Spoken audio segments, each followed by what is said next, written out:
যেভাবে লেখা আছে আমি সেভাবেই পড়ছি।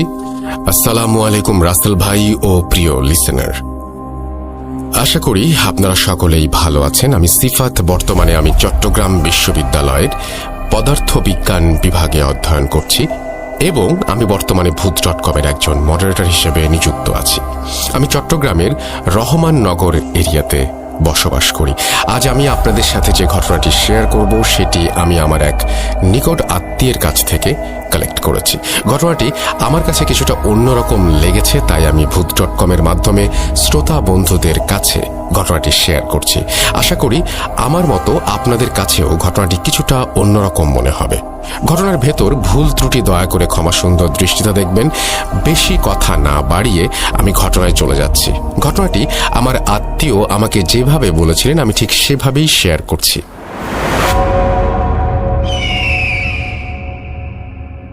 আমার নাম সাইফ। আমি বর্তমানে একটি আইটি সেক্টরে কর্মরত আছি। আমি চাকরিতে জয়েন করেছি বেশি দিন হয়নি। আমি ছেলেবেলা থেকেই সকলের সাথে খুব ভালোভাবেই মিশতে পারতাম। এই জন্য আমার অফিসের সকলের সাথে আমার খুব দ্রুত ভালো বন্ধুত্ব হয়ে যায়। আমাদের আইটি সেক্টরে আমার এক কলিগ ছিল, তার নাম আরিফ। আরিফ খুবই শান্ত স্বভাবের ছেলে ছিল এবং অফিসের কারো সাথে তেমন কোনো কথা বলতো না। আমি অফিসে গিয়ে দেখতাম সে সবার আগে অফিসে চলে এসেছে এবং সে তার ডেস্কে বসে কাজ করছে এবং কাজ শেষে কারো সাথে কথা না বলে অফিস থেকে একাই নিজে চলে যেত। এমনকি অফিসে কর্মরত অনেকেই কাজ করতে করতে টায়ার্ড হয়ে গেলে অফিসের পিয়নদের কাছে চা নাস্তা আনার জন্য বলতো, কিন্তু আমি আরিফকে কখনোই পিয়নের কাছে চা নাস্তা আনার কথা বলতে দেখিনি। রোজ অফিসে এসে সে একা একাই বেরিয়ে যেত। তার এই ব্যবহারটা আমার কাছে খুবই আজব লাগত। এভাবে কয়েকদিন যাওয়ার পর একদিন আরিফের জন্মদিন চলে আসে। অফিসের সকলে মিলে আরিফকে সারপ্রাইজ দেবে বলে ঠিক করে। আরিফকে সারপ্রাইজ দেওয়ার জন্য আমি সহ অফিসের অনেকেই আরিফ অফিসে আসার আগেই তার জন্মদিন উপলক্ষে কেক নিয়ে আসি এবং আরিফ অফিসে আসলে সবাই তাকে চমকে দেওয়ার জন্য তার সামনে কেক নিয়ে হাজির হয়। আমরা সকলেই তাকে নানা ধরনের জিনিসপত্র উপহার দিতে থাকি, কিন্তু আরিফ কোনো কিছুই নিচ্ছিল না আর কোনো কথাও বলছিল না। তার চেহারা দেখে মনে হচ্ছিল সে খুবই বিরক্ত হচ্ছে। সেদিন সে আমাদের আনা কেকটা আর কাটেনি এবং কারো সাথে কোনো কথা না বলে নিজের মনে কাজ করতে বসে যায় এবং কাজ শেষ হলে সে যথারীতি নিজের মতোই বাড়ি চলে যায়। তার এরকম আচরণে অফিসের সকলে খুবই মনক্ষুণ্ণ হয়। অফিসের সকলেই একরকম তার সাথে সব ধরনের কথাবার্তা বলা প্রায় বন্ধই করে দিয়েছিল। আরিফ শুধুমাত্র আমার বসের সাথেই কথা বলতো আর প্রয়োজন ছাড়া কারো সাথেই কোনো কথা বলতো না। তার মধ্যে আরেকটা জিনিস ছিল, সেটা হচ্ছে আমি যখন অফিসে জয়েন করি তখন তার শারীরিক অবস্থা মোটামুটি ভালোই দেখেছিলাম, কিন্তু অবাক করা বিষয় হচ্ছে কিছুদিন যেতে না যেতেই আমি লক্ষ্য করি যে তার শারীরিক অবস্থার অবনতি হচ্ছে। সে যেন প্রতিদিনই একটু একটু করে শুকিয়ে যাচ্ছে। শুকাতে শুকাতে এক সময় তার অবস্থা এতটাই খারাপ হয়ে গেল যেন তার চোখ দুটো তার চোখের কোটরের ভেতর ঢুকে যাচ্ছে এবং তাকে দেখে মনে হচ্ছিল সে জলজ্যান্ত একটা কঙ্কাল আর তার শরীরকেও যেন শুধুমাত্র চামড়ার একটা আবরণ দিয়ে দিয়েছে। এভাবে আস্তে আস্তে আমি খেয়াল করি আরিফের শারীরিক অবস্থার অবনতি যেন হয়েই চলেছে আর সে যেন আরো শুকিয়ে যাচ্ছে। এর কিছুদিন পর থেকে তাকে আর অফিসে দেখতে পাচ্ছিলাম না। প্রায় এক সপ্তাহ পর তার ডেস্কে নতুন একজনকে জয়েন করতে দেখে আমার আরিফের কথা মনে পড়তে থাকে, কিন্তু অফিসের আর কেউই তার ব্যাপারে কখনোই খোঁজ নেওয়ার চেষ্টা করেনি। আর সে চলে গেছে এই জন্য অনেকেই খুশি হয়েছিল, কারণ এরকম আনসোশ্যাল লোককে কেউ পছন্দ করত না। কিন্তু কিছুদিন আগে আমি আরিফের যে খারাপ শারীরিক অবস্থা দেখেছিলাম সেই জন্য আমার তার প্রতি কিছুটা মায়া কাজ করছিল। আমি অফিসে এসে আমার বসের কাছে গিয়ে তার ঠিকানা নেই। আমার বস আমাকে বলে আরিফ চাকরি ছেড়ে দিয়ে চলে গেছে তার গ্রামের বাড়িতে। আমি বসকে বলি আরিফের শারীরিক অবস্থা মোটেও ভালো ছিল না জন্য হয়তো সে চাকরি ছেড়ে দিয়েছে। আমি বসকে জিজ্ঞাসা করি তার কাছে কি আরিফের কোনো খোঁজ খবর আছে কিনা বা তার কোনো ফোন নাম্বার পাওয়া যাবে কিনা। আমার বস আমাকে একটি ফোন নাম্বার দিয়ে বলে চাকরি ছেড়ে দিয়ে চলে গেছে, যে তার খোঁজ খবর নিয়ে অযথা সময় নষ্ট করে লাভ নেই, বরং বস আমাকে নিজের কাজে মনোযোগ দিতে বলেন। আমি আমার বসের কথাকে পাত্তা না দিয়ে পরদিন আরিফের নাম্বারে ফোন দেই। আরিফের বাবা ফোন রিসিভ করে এবং আরিফের প্রাক্তন কলিগ পরিচয় দিয়ে আরিফ কেমন আছে এটা তাকে আমি জিজ্ঞাসা করি। আরিফের বাবা আমাকে বলেন আরিফ খুব একটা ভালো নেই এবং তার শারীরিক অবস্থার অবনতি হয়েছে। আরিফের বাবার কথা শুনে আমার আরিফের জন্য খুব খারাপ লাগতে থাকে এবং আমি আরিফের বাবার কাছ থেকে আরিফের বাড়ির ঠিকানা নেই। আমি মনে মনে ঠিক করি অফিস থেকে 2 দিনের ছুটি নিয়ে আরিফের বাড়িতে গিয়ে আমি আরিফকে একবার দেখে আসব। যথারীতি আমি অফিসে গিয়ে বসের কাছে 2 দিনের ছুটির আবেদন পেশ করি। আমি রেগুলার অফিস করতাম, তাই আমার বস আমাকে খুব সহজেই 2 দিনের ছুটি দিয়ে দিলেন। আরিফ যে গ্রামে থাকে সেই গ্রাম আমাদের শহর থেকে খুব বেশি দূরে ছিল না। আমাদের শহরের পাশেই ছিল আরিফের গ্রাম। আমি একটা সিএনজি ভাড়া করি এবং সিএনজি নিয়ে আরিফের বাড়িতে যেতে যেতে প্রায় 30 থেকে 35 মিনিট সময় লেগেছিল। আরিফের গ্রামে গিয়ে আমি আরিফের নম্বরে ফোন দিলে আরিফের বাবা আসেন এবং তিনি এসে আমাকে তার বাড়িতে নিয়ে যান। আরিফের বাড়িতে গিয়ে আমি আরিফকে দেখে যেন নিজের চোখকে বিশ্বাস করতে পারছিলাম না। আমি দেখি বিছানার মধ্যে পড়ে আছে আরিফের কঙ্কালসার দেহটি। হাড্ডিসার আরিফকে দেখে আমি প্রচণ্ড চমকে উঠি, কেননা কয়েকদিনের ব্যবধানে কারো শারীরিক অবস্থার এতটা অবনতি হতে পারে আমি কখনো ভাবতেও পারিনি। আরিফের শরীরের প্রত্যেকটি হাড় যেন দেখা যাচ্ছিল এবং তার মুখ দেখে মনে হচ্ছিল যেন সে শুধুমাত্র একটা কঙ্কাল। আরিফ আর কোনো কঙ্কালের মধ্যে পার্থক্য একটাই ছিল, তা হলো সাধারণ কোনো কঙ্কালের জীবন থাকে না, কিন্তু আরিফ তখনও জীবন্ত কঙ্কাল। আমি আরিফের কাছে গিয়ে বসি এবং তার সাথে কথা বলার চেষ্টা করি, কিন্তু আরিফ আমার কোনো কথারই উত্তর দেয় না। এরপর আরিফের বাবাকে গিয়ে জিজ্ঞাসা করি আরিফের এরকম অবস্থা কিভাবে হলো আর ওর কোনো ধরনের রোগ আছে কিনা, যদি কোনো রোগ থাকে তাহলে তার চিকিৎসা করানো হয়েছে কিনা। আমার কথা শুনে আরিফের বাবা বলেন তারা অনেক ডাক্তার দেখিয়েছেন, কিন্তু সব ডাক্তারের কাছে আরিফের সকল রিপোর্ট খুব স্বাভাবিক আসে এবং তার কোনো রোগ আছে কিনা সেটা কেউ বলতে পারে না এবং কোথাও তার কোনো রোগ ধরাও পড়ে না। আরিফের বাবা বলেন ছেলের রিপোর্ট এক ডাক্তারের কাছ থেকে অন্য ডাক্তারের কাছে দেখানোর পর ডাক্তাররা যখন আরিফকে দেখতে আসে তখন ডাক্তার চমকে ওঠে আর বলে আমরা কি ডাক্তারকে বিছানায় পড়ে থাকা এই মানুষটির রিপোর্ট দেখিয়েছিলাম কিনা। আমরা সম্মতি দিলে ডাক্তার বলে তার এখানে আর কিছুই করার নেই, কেননা রিপোর্টটি সম্পূর্ণ নর্মাল থাকার পরও কেন এমন হচ্ছে এই বিষয়ে তার কোনো ধারণা নেই। এরপর আরিফের বাবা বলেন ডাক্তার দেখাতে দেখাতে যখন কোনো লাভ হচ্ছিল না তখন তারা আরিফকে জিজ্ঞাসা করেন তার সাথে কি কোনো ধরনের খারাপ কিছু হয়েছিল কিনা। আরিফের বাবার এই প্রশ্ন শুনে আরিফ তার বাবাকে কিছুই বলে না। আরিফের বাবার কথা শুনে আমার আরিফের উপর কিছুটা রাগ হয়, কেননা তার কথা না বলা আমাকে একরকম বিষিয়ে তুলেছিল। আর আমি একরকম রাগ করে আরিফের কাছে গিয়ে বলতে থাকি আপনার কি হয়েছে, আপনি আমাকে বলেন, আপনি যদি কিছু না বলেন তাহলে আপনার বাবা মা আপনার চিকিৎসা করাবেন কিভাবে। আরিফ আমার কথা শুনে কান্না করতে শুরু করে, যা দেখে আমি অনেক অবাক হই। সে আমাকে জড়িয়ে ধরে সবকিছু বিস্তারিত বলতে থাকে। ঘটনার বাকি অংশ আরিফের মতো করে বলছি।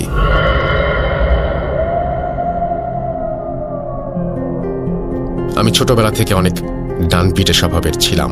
আমার বাবা মাকে ফাঁকি দিয়ে আমি সব সময় বাইরে গিয়ে বন্ধুদের সাথে খেলাধুলা করতাম। আমার জীবন তখন খুব স্বাভাবিক এবং সুন্দর ছিল। আমি সব সময় রাতের বেলা বাবা মায়ের চোখ ফাঁকি দিয়ে সারা গ্রাম ঘুরে বেড়াতাম, কেননা আমার মনে কখনো কোনো ভয় কাজ করেনি। আস্তে আস্তে আমি যখন একটু বড় হই তখন আমার কাছে মনে হতো আমার থেকে সাহসী কেউ হয়তোবা আমাদের এই গ্রামে আর নেই। আমি সব সময় বন্ধুদের কাছে নিজের সাহসিকতার পরিচয় দেওয়ার জন্য অপেক্ষা করতাম। মাঝে মাঝে আমি তাদেরকে বলতাম আমাকে এমন কিছু কাজ দিতে যা করে দিতে পারলে তারা আমাকে সাহসী বলে মেনে নেবে। আমার বন্ধুরা আমার পাগলামি দেখে হাসতো আর বলতো সাহসীরা কখনো নিজের ঢোল নিজে পেটায় না। এই কথা শুনে আমার প্রচন্ড রকমের রাগ ওঠে এবং আমি আমার বন্ধুদের মধ্য থেকে এই কথাটি যে বলেছিল তাকে বলি এমন কোনো কাজ দিতে যা সাধারণ কারো পক্ষে করা অসম্ভব, আর আমি সেই কাজটিই করে দেখাবো এবং সে আমাকে সাহসী বলে মেনে নেবে। কিন্তু যদি আমি কাজটি করতে না পারি তাহলে এই গ্রামের সব থেকে ভিতুর খেতাব আমি আমার নিজের মাথায় নিয়ে সকলের বাড়িতে গিয়ে গিয়ে বলে আসব আমি এই গ্রামের সব থেকে বড় ভিতু। আমার বন্ধু আমার কথা শুনে কিছুক্ষণ চুপ করে থাকে এবং সে আমাকে সেদিন সন্ধ্যায় তার সাথে দেখা করতে বলে। আমাদের গ্রামের দক্ষিণ দিকে একটি পরিত্যক্ত কুয়া ছিল। সেই কুয়ার আশপাশ দিয়ে কেউ যেতে চাইতো না, কেননা সকলেই সেই কুয়াটাকে খুব ভয় পেত এবং সেটাকে ভুতুড়ে কুয়া বলে আখ্যায়িত করেছিল। লোকমুখে শুনেছিলাম এক মহিলা নাকি সেই কুয়ার পাশে দাঁড়িয়ে নিজের গলা কেটে আত্মহত্যা করেছিল এবং তার লাশ নাকি সেই কুয়ার ভেতরে পড়ে গিয়েছিল। এরপর থেকে নাকি সেই কুয়ার আশেপাশে অনেক উদ্ভট ঘটনা দেখা যেত আর সেখানে নাকি প্রায় সবসময় রক্তের ফোঁটা ফোঁটা দাগ পাওয়া যেত। তাই গ্রামের সবাই সেখানে যেতে অনেক ভয় পেত। গ্রামের গণ্যমান্য হুজুররাও সেখানে সবাইকে যেতে নিষেধ করতেন। কুয়াটির আশেপাশে অনেক বড়সড় বাঁশঝাড় থাকায় এমনিতেও এই পরিবেশটা ছিল গায়ের রক্ত হিম করে দেবার মতো ভয়াবহ। কুয়ার এই ব্যাপারটি সম্পর্কে আমাদের গ্রামের প্রায় সবাই জানত। আমি সেদিন সন্ধ্যায় আমার বন্ধুর বাড়িতে যাই এবং আমার বন্ধু আমাকে বলে আমার সেই কুয়া থেকে এক বালতি পানি নিয়ে আসতে হবে। সে আরও বলে সে নাকি কুয়া থেকে অনেকটা দূরে দাঁড়িয়ে থাকবে এবং দেখবে আমি আসলেই সেই কুয়া থেকে পানি নিচ্ছি কিনা। আমার বন্ধুর কথা শুনে আমি এক বাক্যে রাজি হয়ে যাই, কেননা এই গ্রামের সবথেকে সাহসী মানুষ হিসেবে আমি নিজেকে দেখতে চেয়েছিলাম। কিন্তু আমার এই ইচ্ছা যে একদিন আমার জীবনে কালো আধার নামিয়ে নিয়ে আসবে তা আমি কখনোই বুঝতে পারিনি। আমার বন্ধুর কথা মতো সেদিন রাতে আমার বাবা মা ঘুমিয়ে পড়ার পর আমি বাসা থেকে বের হয়ে আমি আমার বন্ধুর বাড়ির সামনে গিয়ে তাকে ডাকি এবং সে হাতে করে একটি বালতি এবং হাতলে বাঁধা দড়ি নিয়ে চলে আসে।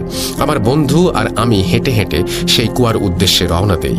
রাস্তায় আমার বন্ধু আমাকে বারবার বলতে থাকে এখনো সময় আছে, চাইলে আমি এই কাজ থেকে বিরত থাকতে পারি। কিন্তু আমি ছিলাম নাছোড়বান্দা। আমি আমার সিদ্ধান্তে অনড় ছিলাম, কেননা আমি যেভাবেই হোক আমার বন্ধুর কাছে নিজেকে প্রমাণ করতে চেয়েছিলাম। তাই আমি আমার বন্ধুকে চুপ থাকতে বলি। এক সময় আমরা সেই পরিত্যক্ত কুয়ার সামনে গিয়ে পৌঁছাই। যখন আমি কুয়ার কাছে আসি তখন আমার বন্ধুর মধ্যে আজব এক ধরনের ভয় লক্ষ্য করি। কুয়াটি আমার বন্ধুর থেকে অনেক দূরে ছিল, কিন্তু সে কুয়াটি দেখে বারবার কেমন আঁতকে উঠছিল এবং আমাকে বারবার যেতে নিষেধ করছিল। কিন্তু আমি একরকম জেদ করে তার হাত থেকে বালতিটি নিয়ে কুয়ার কাছে যাই। তখন আমিও মনে মনে কিছুটা ভয় অনুভব করছিলাম। কুয়ার কাছে আমি যখন যাই এবং গিয়ে বালতিটি কুয়ার ভেতরে নিক্ষেপ করি, হালকা চাঁদের আলোতে আমি কুয়ার ভেতর পানি টলমল করতে দেখেছিলাম।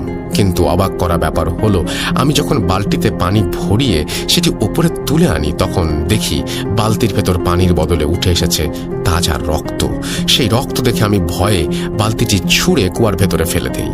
কিন্তু পরক্ষণেই আবার নিজেকে সাহসী প্রমাণ করার জন্য আমি এই সব কিছুকে মনের ভুল ভেবে বালতিটি আবার তুলে নিয়ে আসি এবং এবারও আমি আগের মতোই দেখতে পাই বালতিটি তাজা রক্ত।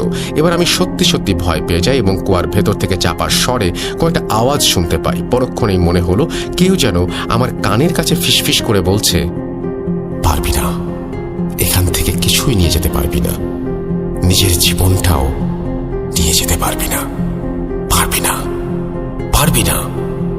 এই কথা শুনে আমি আল্লাহর নাম নিয়ে এক দৌড়ে কুয়ার কাছ থেকে চলে আসার সময় একটি ইটের সাথে হোঁচট খেয়ে মাটিতে পড়ে যাই।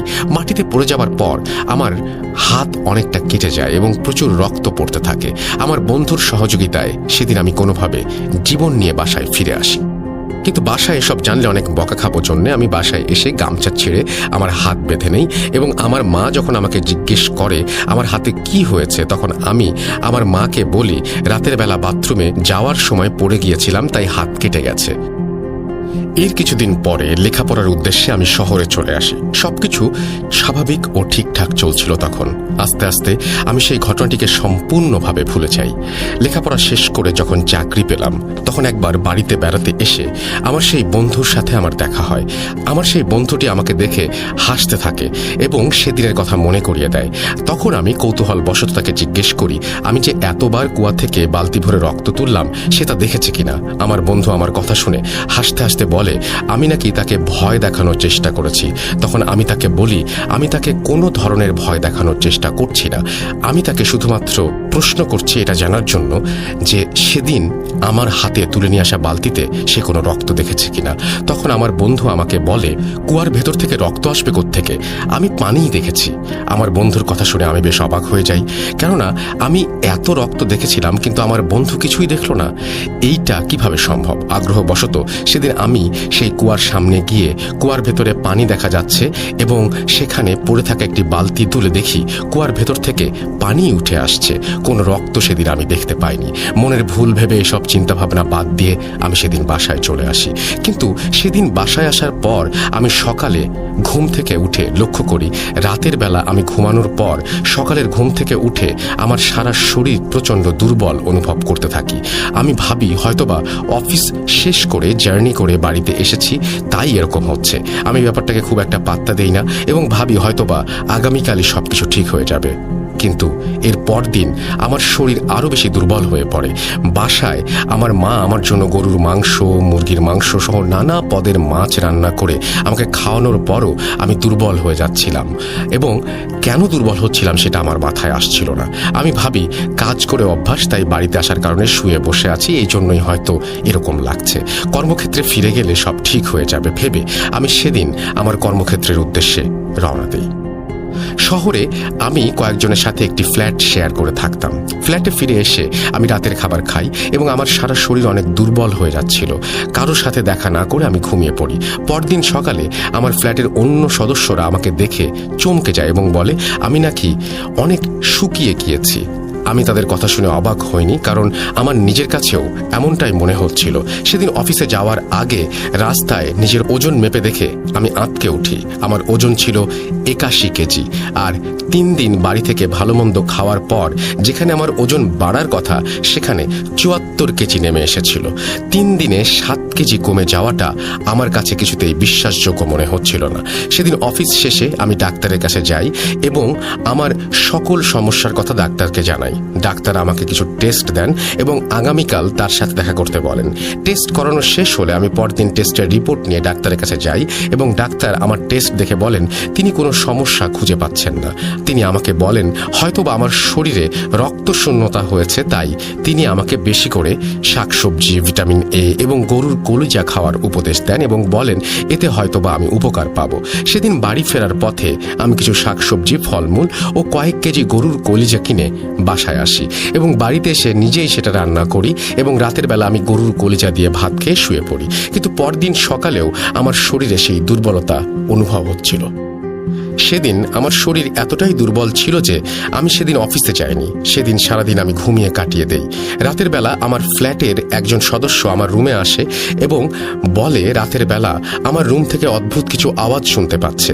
আমি বাড়ি থেকে ফিরে আসার পর থেকে এমনটা হচ্ছে।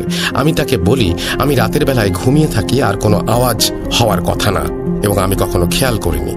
কিন্তু আমার ফ্ল্যাটমেট বারবারই বলছিল সে নিজে এবং কয়েকজন মিলে সেই আওয়াজ শুনেছে, কিন্তু দরজা বন্ধ থাকায় তারা কিছু দেখতে পায়নি।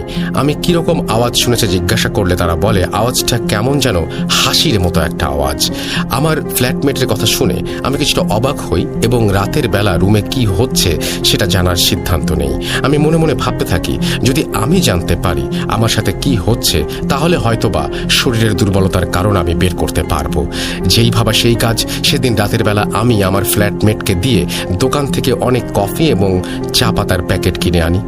রাতের বেলা আমি কিছুতেই ঘুমাবো না জন্য সারা রাত ধরে চা খাই এবং টিভি দেখি, কিন্তু রাত 3টার পর আমার শরীর এতটাই দুর্বল হয়ে পড়ে যে আমার চোখে প্রচণ্ড ঘুম আসে।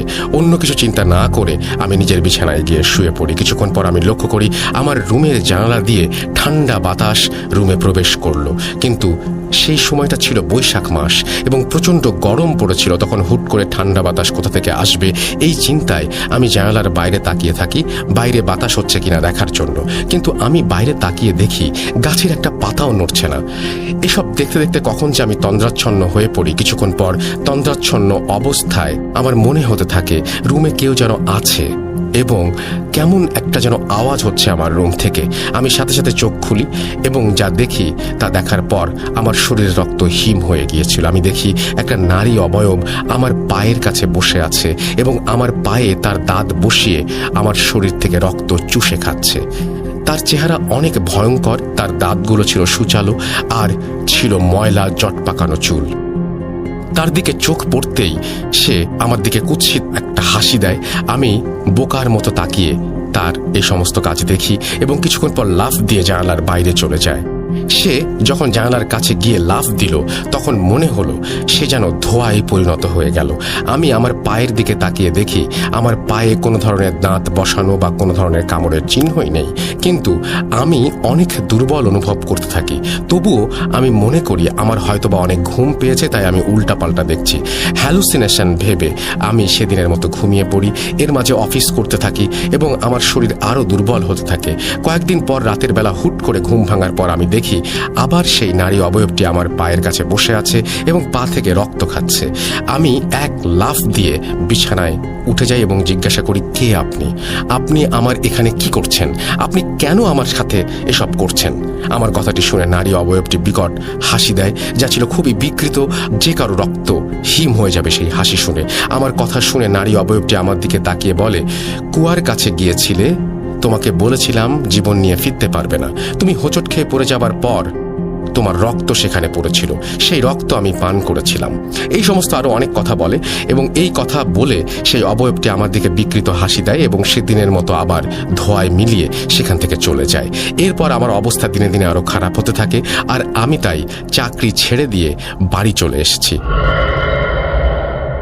আরিফের কথা শুনে আমি খুব আতঙ্কিত হয়ে পড়ি এবং তাকে বলি সে কেন পরিবারের কাউকে এই সমস্ত জানায়নি। আরিফ বলে ওই নারী অবয়ব নাকি তাকে বলেছিল সে যার সাথে এসব শেয়ার করবে তাকেই নাকি সে ঠিক একইভাবে মৃত্যুর দুয়ারে পৌঁছে দিবে। আমি আরিফের কাছ থেকে সব শুনে আরিফের বাবা মাকে জানাই। সেদিন রাতে আরিফের বাবা আমাকে নিয়ে ভালো কোনো হুজুরের সন্ধানে বেরিয়ে পড়েন। আমরা অনেক খোঁজাখুঁজির পর এক হুজুরের সন্ধান পাই। এসব অতি প্রাকৃত সমস্যার সমাধান তিনি করতে পারেন। সেই হুজুরকে সব খুলে বলার পর হুজুর আমাদেরকে বলেন, আরিফ যাকে দেখছে সে ছিল একটা রক্তখেকো পিশাচ জিন। এই জিনেরা মানুষের শরীর থেকে রক্ত পান করে বেঁচে থাকে। আরিফ যেদিন প্রথম সেই কুয়ার কাছে গিয়েছিল সেদিন আরিফ পড়ে যাওয়ার জন্য তার হাত কেটে যায় এবং সেখান থেকে বের হওয়া রক্ত সেই কুয়ার আশেপাশে পড়েছিল, আর সেই পিশাচ আরিফের সেই রক্ত পান করেছিল। এইসব পিশাচ জিন একবার যার রক্ত পান করে তার শরীর থেকে রক্ত শেষ না হওয়া পর্যন্ত ছাড়ে না। কিন্তু আরিফ তার কিছুদিন পর শহরে চলে যাওয়ার জন্য সেই জিন তার কোনো ক্ষতি করতে পারেনি, কেননা আরিফকে সে আর খুঁজে পায়নি। কিন্তু বাড়িতে আসার পর আরিফ আবার সেই কুয়ার কাছে গিয়ে অনেক বড় ভুল করে ফেলেছে। সেই জিন অনেক দিন অপেক্ষা করেছে রক্ত পান করার জন্য। যখন আবার আরিফকে দেখেছে সেই কুয়ার কাছে, তখন সে আরিফের পিছু নিয়েছে এবং পিছু নিতে নিতে আরিফের শহরের বাড়িতে পৌঁছে গেছে। আরিফের বাবা এবং আমি এইসব কথা শুনে প্রচণ্ড ভয় পাই এবং হুজুরকে সাহায্য করার অনুরোধ করি। জিনের হাত থেকে আরিফকে মুক্ত করার ব্যবস্থা তিনি বলেন হয়তোবা করতে পারবেন, কিন্তু আরিফকে পুনরায় আগের অবস্থায় ফিরিয়ে আনতে পারবেন না। হুজুর আমাদেরকে একটি তাবিজ দেন এবং বলেন এই তাবিজটি আজ রাত 3টার পর সেই কুয়ার কাছে গিয়ে কুয়ার ভেতরে ফেলে দিতে হবে, কেননা এখন না আটকালে হয়তো আমার সাথেও এমন কিছু হবে। যেহেতু সেই জিন আরিফকে বলেছিল যার সাথে আরিফ এগুলো শেয়ার করবে তার পরিণতি আরিফের মতোই হবে। হুজুর আমার হাতে একটা তাবিজ বেঁধে দিয়ে বলেন 41 দিন পর তা খুলে পানিতে ফেলে দিতে। তিনি আরও একটি তাবিজ দেন আরিফের জন্য এবং বলেন এটি আরিফের হাতে বেঁধে দিতে এবং আরিফ যেন এই তাবিজ তার শরীর থেকে কখনো আলাদা না করে।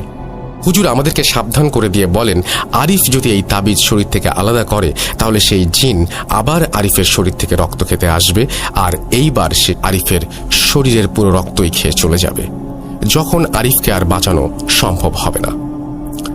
হুজুরের কথা মতো আরিফের বাবা আর আমি সেদিন রাত 3টার দিকে সেখানে গিয়ে তাবিজটা ফেলে আসি এবং তাবিজটি ফেলার পর সেখান থেকে বিকট কান্নার আওয়াজ শুনতে পাই এবং মনে হচ্ছিল কেউ আর্তনাদ করে সেখান থেকে বেরিয়ে আসার চেষ্টা করছে কিন্তু পারছে না। এরপর আরিফের বাবার আমি বাসায় ফিরে আরিফের হাতে তাবিজ বেঁধে দেই।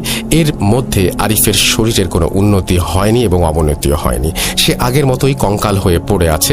আরিফ এখনো মাঝে মাঝে তার জানালার সামনে সেই নারী অবয়বটিকে দাঁড়িয়ে থাকতে দেখে এবং সেই নারী অবয়ব নাকি তার দিকে রাগান্বিত চোখে তাকিয়ে থাকে এবং বলে একদিন না একদিন আরিফের শরীরের অবশিষ্ট রক্ত সে পান করবেই। আরিফ বর্তমানে তার গ্রামের বাড়িতেই থাকে, তার শরীরের কোনো কাজ করার শক্তি নেই, সারাদিন সে বিছানায় পড়ে থাকে এবং ফ্যাল ফ্যাল করে জানালার বাইরে তাকিয়ে থাকে। কে জানতো নিজেকে সাহসী প্রমাণ করার জন্য জীবনের এমন চরম মূল্য দিতে হবে। এই ছিল আমার আজকের ঘটনা। আশা করি ঘটনাটি আপনাদের সকলের কাছে ভালো লেগেছে। আপনাদের কাছে ঘটনাটি ভালো লাগলে আমার ঘটনা কালেক্ট করা এবং রাত জেগে কষ্ট করে ঘটনা লিখে ভূত.com-এ পাঠানো সার্থক হবে।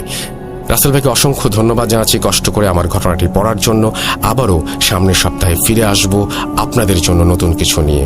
ততদিন পর্যন্ত সকলেই ভালো থাকুন এবং সুস্থ থাকুন। আমি সিফাত। আজ আপনাদের যেভাবে লেখা আছে আমি সেভাবেই পড়ছি। আসসালামু আলাইকুম রাসেল ভাই, কেমন আছেন? আশা করি ভালো আছেন। আমার নাম আশিক। আমি বর্তমানে যুক্তরাজ্যে বাস করছি। আমার কাছে এমন একটা ভয়ের ঘটনা আছে যার নাম ইচ্ছে হলো দিতে পারেন রহিম কুরালির ঘটনা, যেহেতু ঘটনার মূল শত্রু হচ্ছে এই রহিম কুরালি। ঘটনাটি ঘটেছিল ঢাকায় বসবাসরত 4 জন বন্ধুকে নিয়ে গাজীপুর জেলার কাপাসিয়া উপজেলার তরুণ নামক এক গ্রামে। আশা করি ঘটনাটি ভালো লাগবে। আমি ঘটনাটি যেভাবে শুনেছি এক বন্ধুর কাছ থেকে সেভাবেই লিখছি।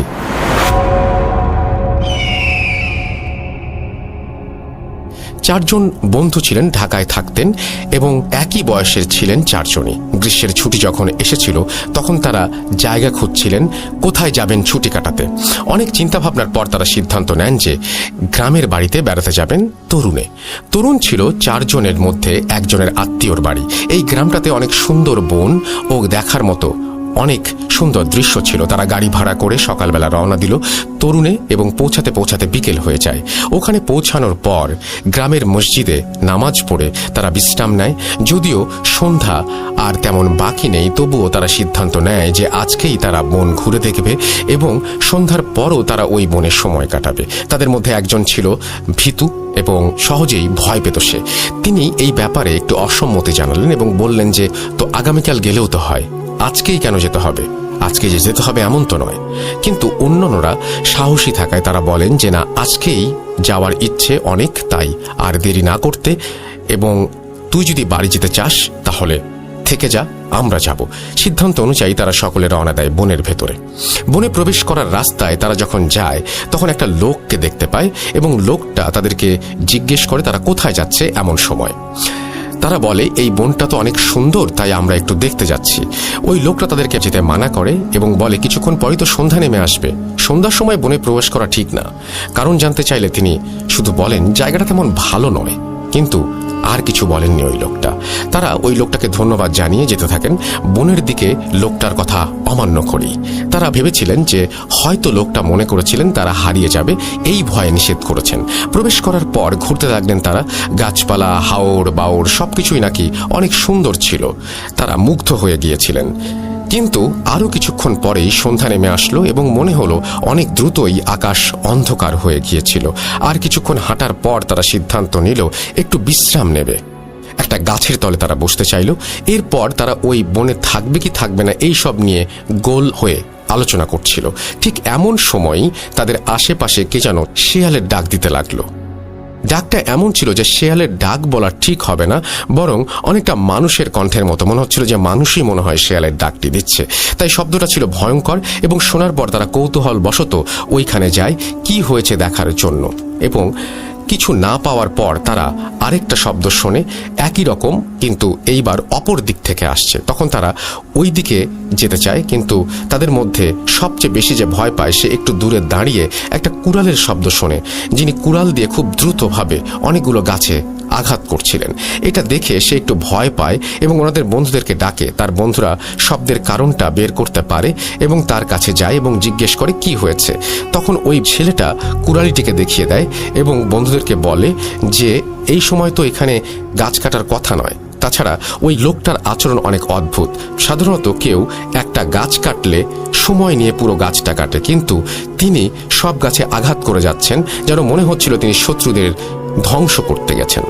বন্ধুরা সিদ্ধান্ত নেয় তারা একত্রে যাবে এবং ওই কুড়ালির কাছে যাবে এবং তাকে জিজ্ঞেস করবে। তারা যখন কুড়ালিটার দিকে একটু এগোতে লাগলো তখন তারা দেখতে পেল যে যেসব গাছে উনি আঘাত করছিলেন কুড়াল দিয়ে, সেই সব গাছগুলোর মধ্য থেকে রক্ত বের হচ্ছে। তারা স্পষ্ট দেখতে পেল লাল রক্ত গাছগুলো থেকে বেরিয়ে আসছে। এই দৃশ্য দেখার পর ভীতু হয়ে ছেলেটি প্রচুর ভয় পায়। যে ভীতু ছিল সবচেয়ে বেশি, সে সবচেয়ে বেশি ভয় পায়। তাদের মধ্যে দুজন যাওয়ার চেষ্টা করে কুড়ালির কাছে, কৌতূহল বসে তারা যখনই যায় গিয়ে দেখতে পায় যে কুড়ালিটি আর সেখানে নেই, কোথায় যেন উধাও হয়ে গেছে। তারা তখন খোঁজাখুঁজি বন্ধ করে এবং সব বন্ধুরা একত্রিত হয় এবং তখনই দেখে যে রহিম কুড়ালি অনেক দূরের জায়গায় একটি গাছে দাঁড়িয়ে আছে এবং যেন মনে হচ্ছে তাদের দিকে তাকিয়ে আছে। তারা এটা দেখে আরো বেশি ভয় পায়, কেননা রহিম সাহেব যেখানে আগে দাঁড়িয়েছিলেন সেখান থেকে অনেকটা দূরে দাঁড়িয়ে আছেন।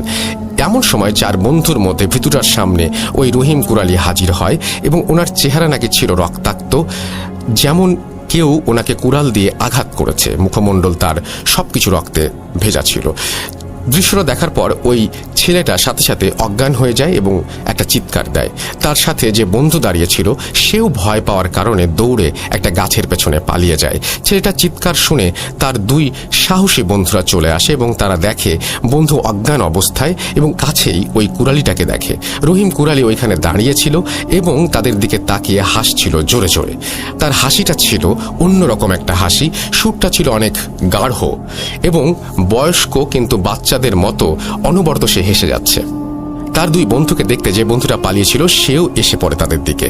তারা তিনজন কোনো রকমে অজ্ঞান ছেলেটাকে উঠায় এবং কাঁধে করে নিয়ে যায়।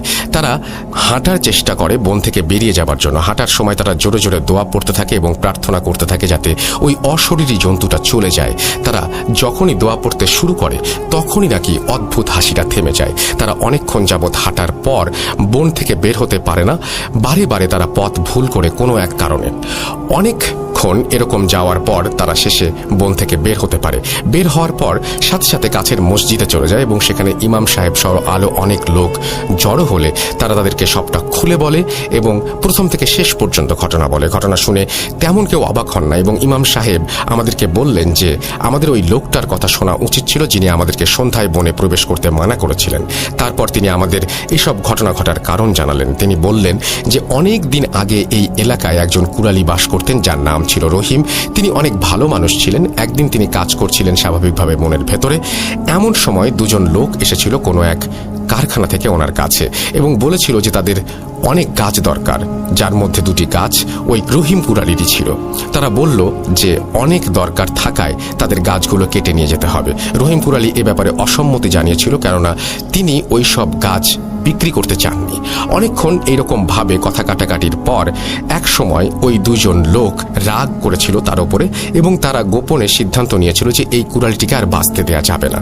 তখন তারা তার কাছ থেকে একটা কুড়াল নিয়ে রহিমের মুখে এবং শরীরের বিভিন্ন জায়গায় আঘাত করে নির্মমভাবে হত্যা করে।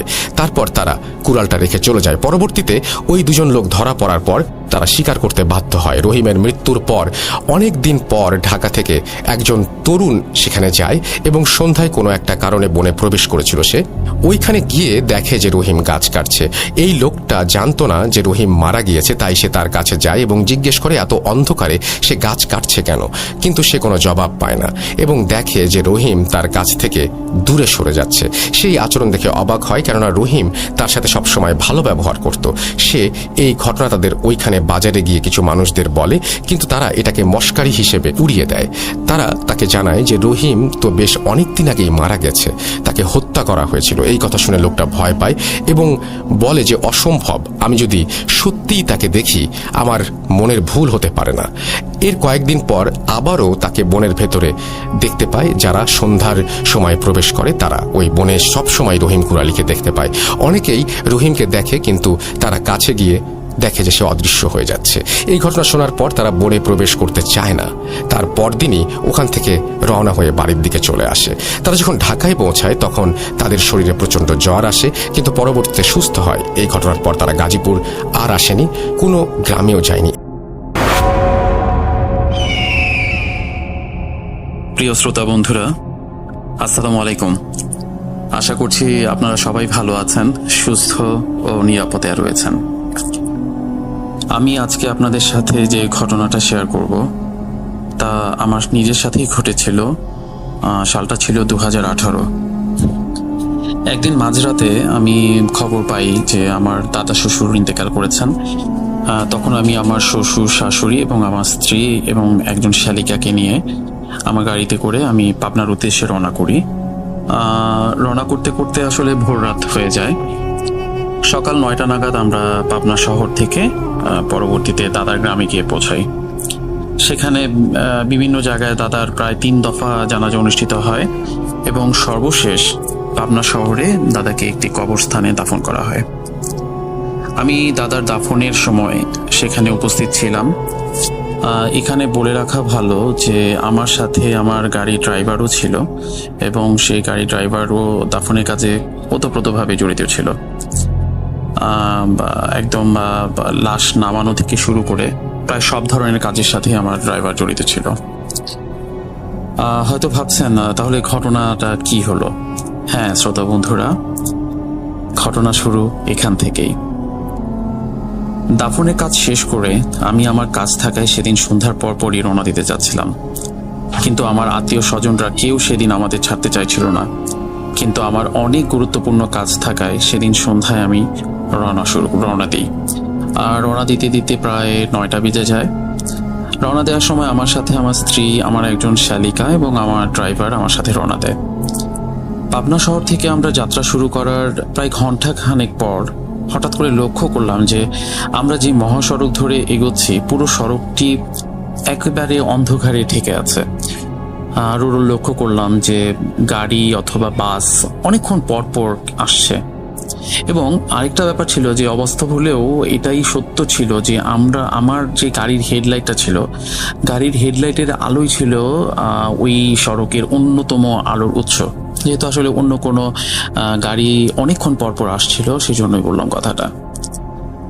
তা মনে মনে ভাবছিলাম যদি এই মুহূর্তে হেডলাইটটা বন্ধ হয়ে যায় তখন কি হবে।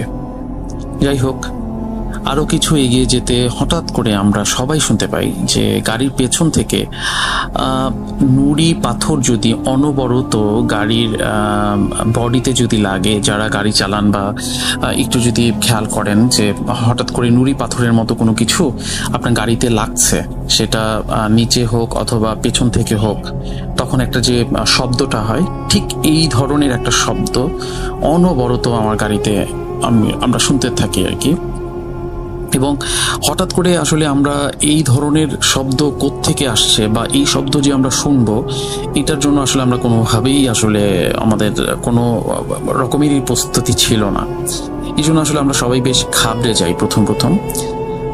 আমরা যতই এগিয়ে যেতে থাকি এই শব্দটা ক্রমশই বাড়তে থাকে। একবার ভাবছিলাম যে তাহলে কি টায়ার পাংচার হয়ে গেল কিনা, কিন্তু টায়ার পাংচার হয়ে গেলেও তো বোঝার কথা, কিন্তু গাড়ি চলছে, স্মুথলি চলছে, বাট এই ধরনের একটা শব্দ হচ্ছে। এবং আরো ইম্পর্টেন্ট একটা বিষয় ছিল এখানে যে রাস্তাটা ছিল একেবারেই মসৃণ, খুব ভালো একটা রাস্তা ছিল। সো এখানে কোনো ঝাঁকিও নাই যে এই ধরনের শব্দ এভাবে। এবং আরেকটা ব্যাপার হচ্ছে যে শব্দটা কিন্তু অনবরত আস্তে আস্তে বেড়ে যাচ্ছিল, মানে মনে হচ্ছিল যে আমরা যতই এগিয়ে যাচ্ছি শব্দটা ততই বাড়ছে। যাই হোক, ওই মুহূর্তে আসলে আমরা সড়কে তেমন কোনো গাড়িও দেখতে পাচ্ছিলাম না যখন শব্দটা শুরু হয়, তাই ভয় যেন আমাদের আরো গ্রাস করছিল। হঠাৎ ভয় কাটিয়ে আমি বলার চেষ্টা করি যে এটা আসলে গাড়ি চলতে চলতে যে বাতাস হচ্ছে, সেই বাতাসেই হয়তো পাথর বা নুড়ি যেগুলো আছে ছোট ছোট সেগুলো গাড়িতে লাগছে, আর এখানেই হয়তো এই কারণেই শব্দটা হচ্ছে। যাই হোক, এভাবে আমরা বেশ কিছুক্ষণ কেটে যাওয়ার পর আর আমি সহ্য করতে পারি না আসলে। একটা সময় আমি ড্রাইভারকে বললাম গাড়িটা থামাতে। প্রচন্ড রকমের সাহস সঞ্চয় করি এবং আস্তে করে গাড়ি থেকে নেমে মোবাইলের আলোয় জ্বালিয়ে দেখতে পাই যে রাস্তা একেবারে পরিষ্কার, সেখানে নুড়ি পাথর যা আছে তা থেকে আসলে এই ধরনের শব্দ হওয়া সম্ভব না। এবং মহাসড়কে আপনারা দেখবেন যে মহাসড়কে তো একটু পরপরই গাড়ি চলে, এবং যখন গাড়ি চলে মহাসড়কের যে মেইন রাস্তাটা থাকে সেই মেইন রাস্তাতে কিন্তু আসলে দেখা যায় যে খুব মানে গাড়ি চলার কারণে সবসময় একটা বাতাস যায়, তো এই কারণে দেখা যায় যে রাস্তা কিন্তু খুব পরিষ্কার থাকে। পাশে থাকে হয়তো কিছু নুড়ি পাথর হালকা পাতলা থাকতে পারে, বাট মহাসড়কে যে মাঝখানটা কিন্তু একেবারেই পরিষ্কার থাকে। যাই হোক, আমি যখন দেখলাম যে একেবারেই ওরকম কোনো সমস্যা নেই, তা আমরা যেটা করলাম, আমরা রওনা দিই। রওনা দেওয়ার পরে দেখা যায় যে নুড়ি পাথরের এই শব্দটা এবার মনে হচ্ছে আরো বাড়ছে, এবং সবচেয়ে অদ্ভুত হয়ে দেখলাম যে গুড়ি গুড়ি বৃষ্টিও হচ্ছে। তাতে যদি বালি পাথর কোনো কিছু থেকেও থাকে রাস্তায়, সেগুলো বসে যাওয়ার কথা, কিন্তু আমরা লক্ষ্য করছি শব্দ ক্রমশই বেড়ে যাচ্ছে। এখন আসলে শব্দটা এতটাই ভয়ঙ্কর মনে হচ্ছিল আমাদের কাছে, আমরা আসলে কেউই সহ্য করতে পারছিলাম না, কিন্তু সবাইকে এক ধরনের সাহস দেওয়ার চেষ্টা করছিলাম। তা এমন সময় সবার নীরবতা ভেঙে আমার ড্রাইভার হঠাৎ করে বলল যে আমি কি কবরস্থান থেকে আসার সময় পা ধুয়ে এসেছিলাম কিনা। তা আমার মনে পড়লো যে এমন কিছুই আমি করিনি, মানে কবরস্থান থেকে দেন আমরা সরাসরি নামাজ পড়ে তারপর আমি বের হয়ে আসি। সুতরাং আসলে ওই সময় ওরকম করে পা ধোয়াটা ওইটা আমি আসলে খেয়াল করিনি। তো ও তখন আমাকে বলল যে আমি যেন একটু পাটা ধুয়ে নেই। তা আমি আসলে আমার ড্রাইভারের এমন উদ্ভট কথা শুনে আমি কিছুটা বিরক্তও হলাম, কিন্তু ক্রমশ এই শব্দটা আমরা সবাই পাচ্ছিলাম এবং বেশ জোরে জোরেই হচ্ছিল। তা বেশ খানিকটা সময় পার হয়ে যাওয়ার পর হঠাৎ করে একটা বাজার চোখে পড়লো। সেখানে আমি নামি এবং আমি আমার সাথে আমার ড্রাইভারও নামে এবং আমরা দুজনেই পা পরিষ্কার করলাম। আমাদের যে আমি স্যান্ডেল শু পরেছিলাম, তো ও স্যান্ডেল পরেছিল, স্যান্ডেলগুলোও আমরা ধুলাম এবং দেখলাম যে আমার ড্রাইভারের প্যান্টে কিছু মাটিও লেগেছিল, ও দেখলাম যে সেগুলো পরিষ্কার করেছে। তারপর গাড়ির সিটের যে ম্যাট আছে সেই ম্যাটগুলো সে পরিষ্কার করে নিল, পানি দিয়ে ভালোভাবে পরিষ্কার করলো। তারপর আমরা কিছু শুকনো খাবার কিনে তারপর আবার গাড়িতে উঠলাম। এবার লক্ষ্য করলাম গাড়িতে আর কোনো শব্দ হচ্ছে না। আমি জানি না কেন আর কোনো শব্দ ছিল না। আমি তাও জানি না এত দূর এলাম কেনই বা এত শব্দ হলো, কেনই বা এই ধরনের একটা অভিজ্ঞতা আমরা সঞ্চয় করলাম। যদি এটা হ্যালুসিনেশন হতো তাহলে তো আমার একার হওয়ার কথা, সবার তো হতো না। আসলে যদি গায়ে কবরস্থানের মাটিও লেগে থাকে তাতেও কেন এই শব্দ থাকবে সেটাও আমার জানা নেই। প্রকৃতিতে আসলে এমন কত ঘটনাই ঘটে যার অনেক কিছুই রয়ে যায় আমাদের অজানা। হ্যালো, আসসালামু আলাইকুম লিসেনার্স, আমি রাকিবুল হাসান রাকিব। আমি আপনাদের কাছে আজকে যে গল্পটি শেয়ার করব এটি একটি জিনের জানাজাকে কেন্দ্র করে একটি ঘটনা। তো ঘটনাটি আমার কাছে শেয়ার করেছেন আমার এক বড় ভাই, ওনার নাম হচ্ছে বাবু। উনি আমাকে যেভাবে গল্পটি বলেছেন আমি ঠিক সেভাবে আপনাদের কাছে এখন গল্পটি শেয়ার করব। ঘটনাটি আজ থেকে 8-10 বছর আগে ঘটেছে এই ঘটনাটি। তো কোনো একটা দরকারের কারণে কিশোরগঞ্জ থেকে হচ্ছে বাবু ভাইয়ের বন্ধুলা ভাই ফোন করে, ওনাকে রাতেই ফোন করে বলা হয় যে ওনাকে আসতে হবে কিশোরগঞ্জে, ওদের একটা পারিবারিক কাজের জন্য ওনাকে কিশোরগঞ্জে ডাকা হচ্ছিল। তো উনি ঢাকা থেকে কিশোরগঞ্জ যাওয়ার জন্য রাসেল ভাই বাসে রওনা করে। তো বৌলাই নামে একটা এলাকা আছে আপনার কিশোরগঞ্জে। তো ওই বৌলাই কিছুটা আগে হুট করে হচ্ছে বাস নষ্ট হয়ে যায়। তখন আনুমানিক 1:30 থেকে 2 বাজে। তো বাসে রাসেল ভাই বেশি সেরকম যাত্রী ছিল না, 10 থেকে 12 জন যাত্রী ছিল। তো সবাই নেমে অনেকক্ষণ যখন প্রায় 1 ঘন্টার মতো অপেক্ষা করার পর যখন বলা হয় যে বাসের কন্ডাক্টর বলে যে আসলে বাসটা ঠিক হবে না, এটা আসলে সকাল ছাড়া কোনোভাবে আর ঠিক করা সম্ভব না, আপনারা যে যার মতো গন্তব্যস্থলে কোনো রিক্সা বা ভ্যান যা পান চলে যান। তো এখন অত রাতে রিক্সা ভ্যান কোনো কিছু রাস্তা পাওয়া যাচ্ছিল না। তো পাশে একটা ছোট টং ঘর মতো একটা চায়ের দোকান ছিল, ওখানে বাবু ভাই উনি চা সিগারেট বা টুকটাক একটু খাবার খাচ্ছিল। তো উনি কিছুক্ষণ খাওয়া দাওয়া করার পর যখন বাসের কাছে চলে আসে তখন দেখে যে আসলে কেউ নেই, শুধুমাত্র বাসের কন্ডাক্টর ছিল। ওনাকে যখন জিজ্ঞেস করে উনি বলে যে আসলে 2টা ভ্যান পাওয়া গিয়েছিল, ওই ভ্যানে যেসব যাত্রীরা ছিল ওরা ওদের মতো করে ভ্যানে উঠে চলে গেছে, আর আপনাকে পাওয়া যায়নি বা ওভাবে আপনাকে খোঁজ করা হয়নি। তো আপনি দেখেন, আপনি সামনে হয়তোবা যদি একটু হাঁটলে হয়তোবা কোনো রিক্সা ভ্যান কোনো কিছু পাবেন, পেলে ওটা করে আপনি চলে যাবেন।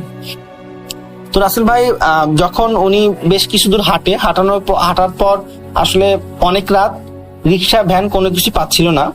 তো উনি যখন কিশোরগঞ্জের কাছাকাছি রাসেল ভাই বৌলাই নামে একটা বাজার আছে, তো ওই বাজারের যাওয়ার কিছুক্ষণ আগে একটা বিল আছে, তো বিলের পাশে একটা মাঠ আছে।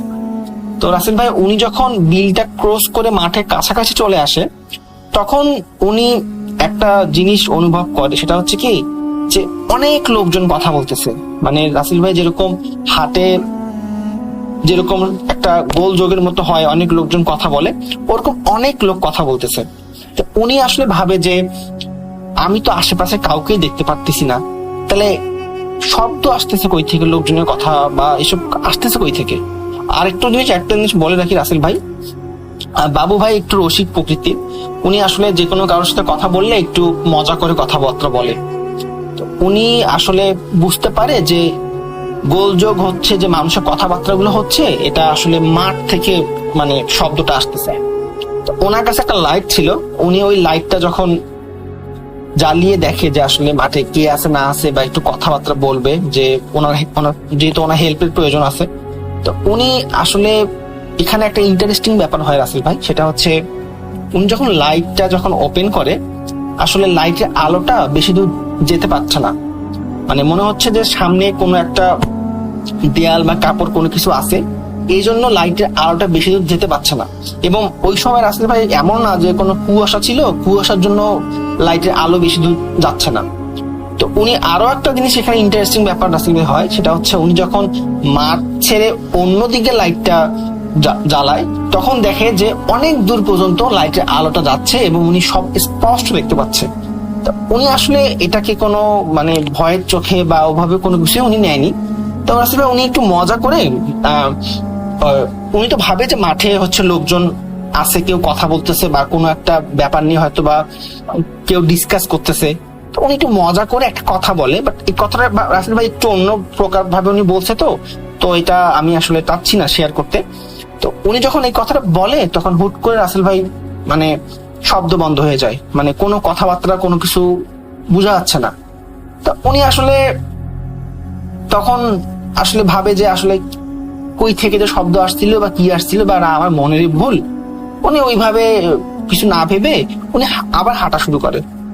তো উনি রাসেল ভাই 3-4 মিনিট পর সামনে যখন যায়, যাওয়ার পর লক্ষ্য করে দেখে যে উনি যে রাস্তাটা দিয়ে যাচ্ছিল, উনি কিন্তু রাসেল ভাই এর আগেও ওনার বন্ধুলা ভাইয়ের বাসা অনেকবার গিয়েছে এবং উনি যে রাস্তা দিয়ে যাচ্ছিল ওই রাস্তায় রাসেল ভাই ডানে বামে কোনো রাস্তা ছিল না, শুধু একটা রাস্তায় ছিল। বাট উনি হুট করে দেখে যে অনেকগুলো রাস্তা হয়ে গেছে রাসেল ভাই, 6 থেকে 7টা রাস্তা হয়ে গেছে এবং উনি অনেক কনফিউজড হয়ে যায় যে আসলে এতগুলো রাস্তা আসলে কই থেকে আসলো আর উনি কোন দিকে যাবে। তো উনি এখন একটু ভয় পেয়ে যায়। উনি একটু ভয় পেয়ে উনি লক্ষ্য করে দেখে যে ওনার পাশে একটা মসজিদ আছে। উনি ওই মসজিদে যায়, মসজিদে যাওয়ার পর দেখে যে মসজিদের পাশে একটা ছোট্ট রুম আছে এবং ওই রুমটাতে ডিম লাইট জ্বালানো। উনি যখন দেখে যে ডিম লাইট জ্বালানো, তখন রাসেল ভাই উনি কি করে যে উনি ভাবে যে আসলে কেউ একজন হয়তো রুমের মধ্যে আছে। তো উনি যখন নক করার পর একটা লোক বের হয়ে আসে। উনি আসলে ওনার রাস্তায় কি হয়েছে না হয়েছে এসব উনি কোনো কিছু বলে না, উনি জাস্ট বলে যে আসলে আমি ঢাকা থেকে আসছিলাম কিশোরগঞ্জ একটা কাজে, তো আমার বাস নষ্ট হয়ে গিয়েছে, এই জন্য আসলে আমি রাস্তায় কিছু পাচ্ছি না, রিক্সা বা ভ্যান কোনো কিছু পাচ্ছি না। তো আপনি যদি দয়া করে আমাকে আজকে রাতটা থাকতে দেন আমার জন্য খুবই ভালো হয়। তো উনি বললো যে আসলে আমি তো এখান এই মসজিদে ইমাম সাহেব, আর আমি যেখানে থাকি এটা এতটাই ছোট যে আসলে এখানে 2 জন শেয়ার করে থাকার মতো আমাদের অপশন নেই। তো আপনি যদি চান তাহলে আমাদের মসজিদে বারান্দায় আপনি থাকতে পারেন, আমি আপনাকে থাকার ব্যবস্থা করে দেবো। তো উনি বললো যে হ্যাঁ, রাবু ভাই বললো যে হ্যাঁ কোনো সমস্যা নেই, গরমের দিন আর যেহেতু বাতাসও ভালো আছে আপনি আমাকে হচ্ছে বারান্দায় একটা ব্যবস্থা করে দেন। তারপর হচ্ছে ইমাম সাহেব ওনাকে মাদুর আর একটা বালিশ ব্যবস্থা করে দেয়, বাবু ভাই শুয়ে পড়ে। তো উনি শুয়ে পড়ার পর রাসেল ভাই যেটা হয় মানে ওনার বারবার মনে হচ্ছিল যে আসলে কেন এরকম মানে হলো, যে উনি হুট করে দেখলো যে লোকজন অনেক কথা বলতেছে, আবার মনে হচ্ছে যে কেন মানে কেউ নাই, আবার ওই দিকে লাইটের আলোটা ফ্লো করতে পারছিল না। তো ওনার কাছে মানে এই জিনিসগুলা মানে তখন রাসেল ভাই উনি যে মানে অলৌকিক কোনো কিছু এটাও উনি ভাবে নাই, ওনার মাথার মধ্যে এগুলো খেলছিল যে আবার রাস্তা হুট করে 6-7টা রাস্তা দেখা যাচ্ছিল। তো ওনার হুট করে রাসেল ভাই মানে ওনার কি যেন মানে এর জন্য মনে হলো যে আসলে একটু বাইরে গিয়ে বসি বা এরকম কিছু একটা ওনার মনে হওয়ার জন্য উনি মসজিদ থেকে বাইরে একটু সামনে গিয়ে উনি বসেছিল।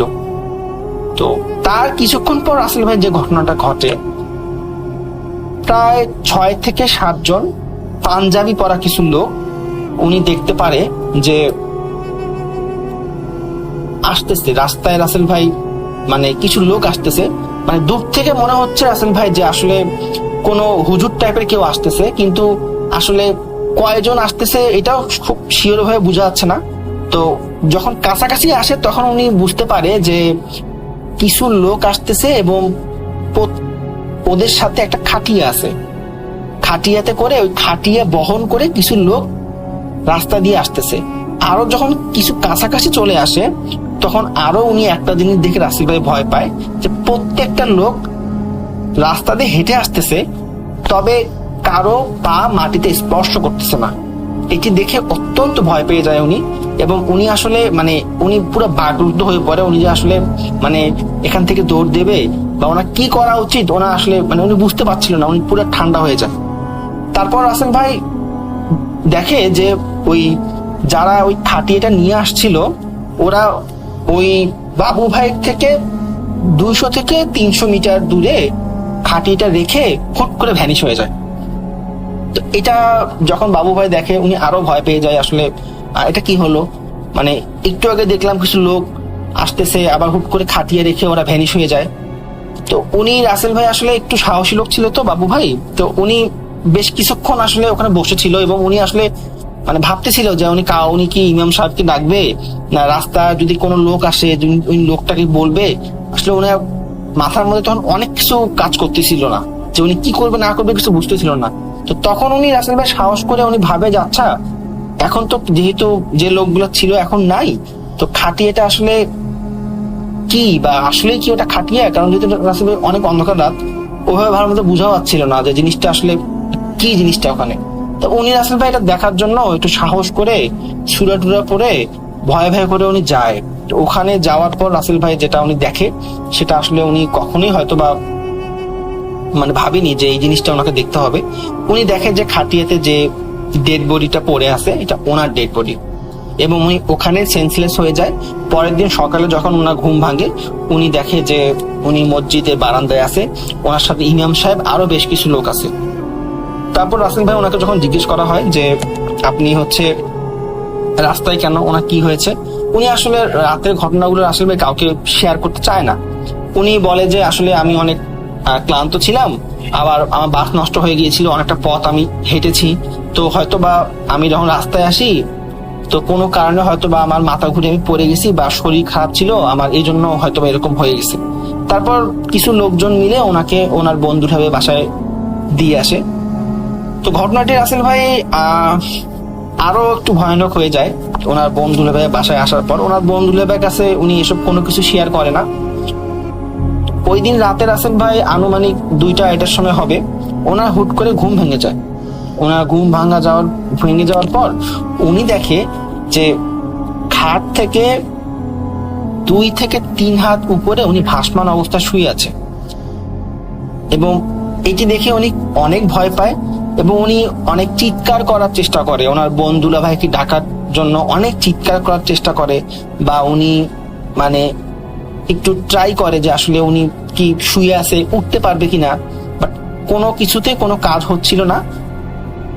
প্রায় 2-3 মিনিটের মতো উনি এরকম ছিল। তারপর অনেক হুট করে উনি অনেক জোরে খাট মানে উপর থেকে রাসেল ভাই খাটে পড়ে যায়। পড়ে যাওয়ার পর উনি অনেক জোরে যখন চিৎকার করে ওঠে তখন ওনার বন্ধুরা ভাই সবাই টের পাওয়ার পর ওনাকে জিজ্ঞেস করে।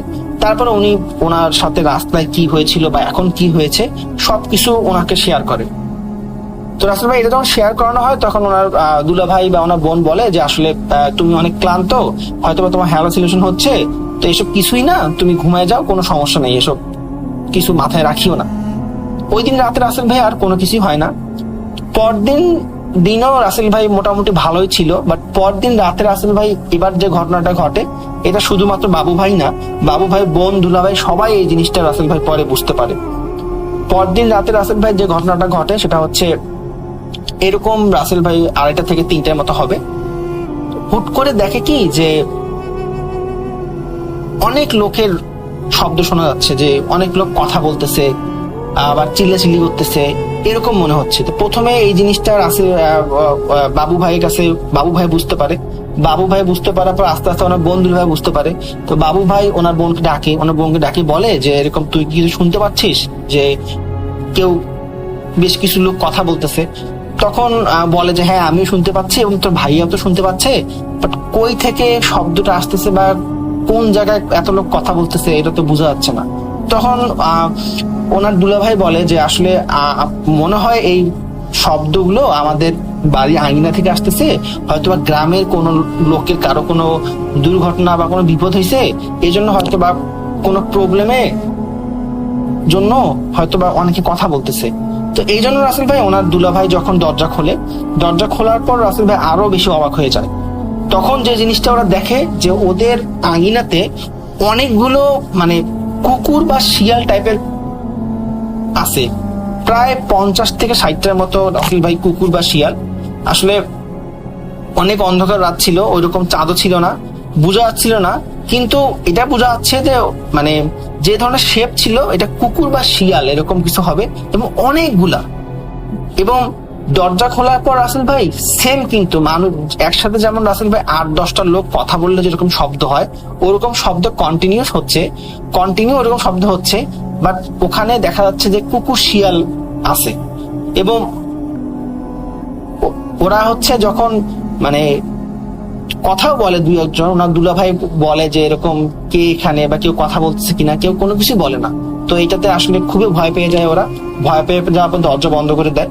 তারপর আসলে ওরা সুরা টুরা করে ওরা রাতে শুয়ে পড়ে। তো রাসেল ভাই 3:30 বা 4টার দিকে হবে, বাবু ভাই আসলে ওয়াশরুমে যাওয়ার প্রয়োজন পড়ে। তো যেহেতু রাসেল ভাই গ্রামের বাড়ি, গ্রামের বাসার ওয়াশরুম গুলো মোটামুটি বাড়ির আঙিনাতে বা বাসার বাইরেই সম্ভবত হয়ে থাকে নর্মালি। তো রাসেল ভাই যখন বাবু ভাই ওয়াশরুম করার জন্য বাইরে যায়, বাইরে থেকে উনি যখন ওয়াশরুম শেষে যখন উনি বাইরে বের হয়ে আসে, তখন ওয়াশরুমের পাশে একটা কাঁঠাল গাছ ছিল। তো উনি দেখে যে কাঁঠাল গাছের পাশে অনেক লম্বা একটা লোক, এবং রাসেল ভাই এতটাই লম্বা যে মানে বাবু ভাই সাহস করে যতদূর পারছে মানে দেখার চেষ্টা করছে যে আসলে এই লোকটা কে, বা মানে কি, মানে ওনার মাথাটা দেখার চেষ্টা করছে, বাট উনি দেখতেই পারে নাই। এবং উনি এতটাই ভয় পেয়ে যায়, উনি আবার জোরে চিৎকার করে ওখানে সেন্সলেস হয়ে যায়। পরদিন সকালে উনি দেখে যে উনি হচ্ছে ওনার বন্ধুলা ভাই বাসায়। পরে ওনাকে জিজ্ঞেস করা হয়, উনি কত রাতের ঘটনা আবার খুলে বলে। তো এবার ওনার বন্ধুলা ভাইরা আসলে এই জিনিসটাকে একটু মাথায় নেয় যে এটা আসলে কোনো কিছু একটা করা উচিত। তো ওনার পাশে একটা কবিরাজ ছিল, ওই কবিরাজের কাছে নিয়ে যাওয়া হয়। পরে কবিরাজ বলে যে আসলে আপনি যে মাঠে অনেক লোকের সমাগম দেখছেন বা কণ্ঠ শুনতে পারছেন, এটা আসলে একটা জিনস, ওরা জিন ছিল। তো ওদের ওই জিন জাতির মধ্যে একজন মারা গিয়েছে, তো ওনার জানাজা করার জন্য ওখানে অনেক লোক সমাবেশ হয়েছিল। তো আপনি দুষ্টামি করে যেহেতু একটা কথা ওনাকে বলেছেন, ওদেরকে বলেছেন, ওরা এই জন্য আসলে রাগান্বিত হয়েছে, প্লাস ওদের জানাজাতেও ব্যাঘাত ঘটছে। তো এই জন্য এই জিনরা আপনাকে ভয় দেখাচ্ছে। তো আপনার এইটা করা ঠিক হয়নি, কারণ ওখানে আপনার হুট করে এইভাবে অবান্তর কোনো উল্টাপাল্টা কথা বলাটা আপনার মোটেও ঠিক হয়নি। তারপর রাসেল ভাই আসলে ওই কবিরাজ ওনাকে তাবিজ দেয়, তারপর কিছু আরো সুরা টুরা শিখিয়ে দেয়, ওনার বন্ধুলা ভাইয়ের রুম বন্ধ করে দেওয়া হয়। তারপর ভাই আর কোনো ধরনের কোনো সমস্যা হয়নি। এই ছিল আমার ঘটনা। ধন্যবাদ। আসসালামু আলাইকুম রাসেল ভাই এবং প্রিয় শ্রোতা বন্ধুরা, আশা করি সবাই ভালো আছেন এবং সবাই ভালোর দলে আছেন।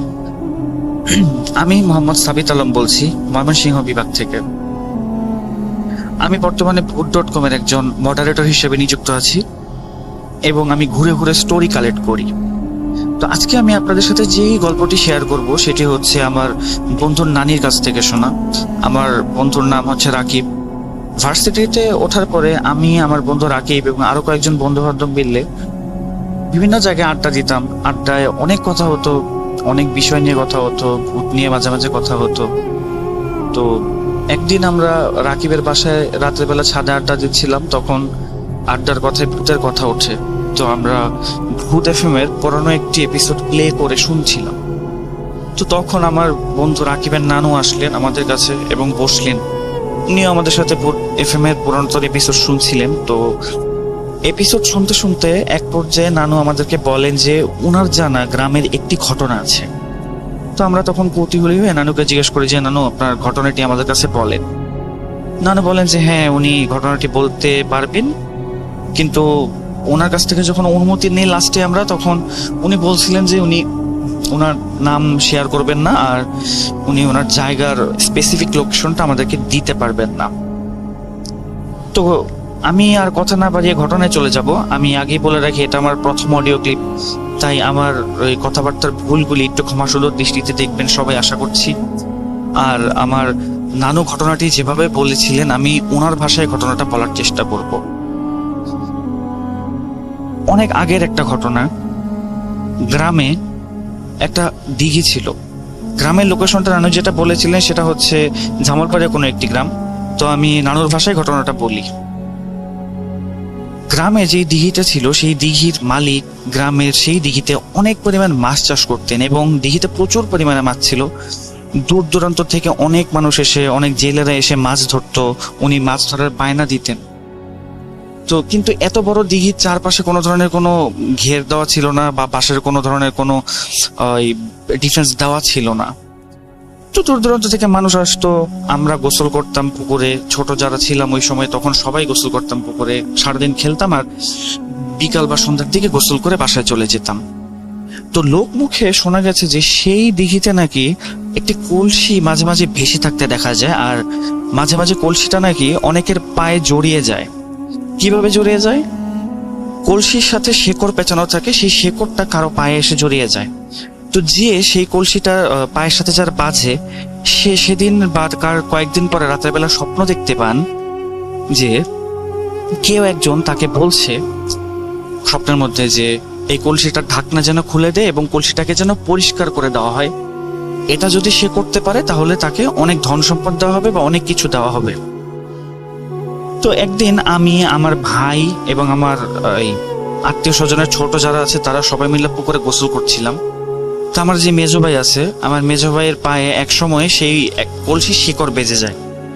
সে শিকড় বাজার পরে দিঘি থেকে উঠতে পারছিল না। তো সে চিৎকার শুরু করে দিয়ে আমরা তার চিৎকার শুনে কয়েকজন মিলে গিয়ে তাকে পাড়ে তুলি এবং তার পায়ে দেখি যে শিকড় পেঁচানো।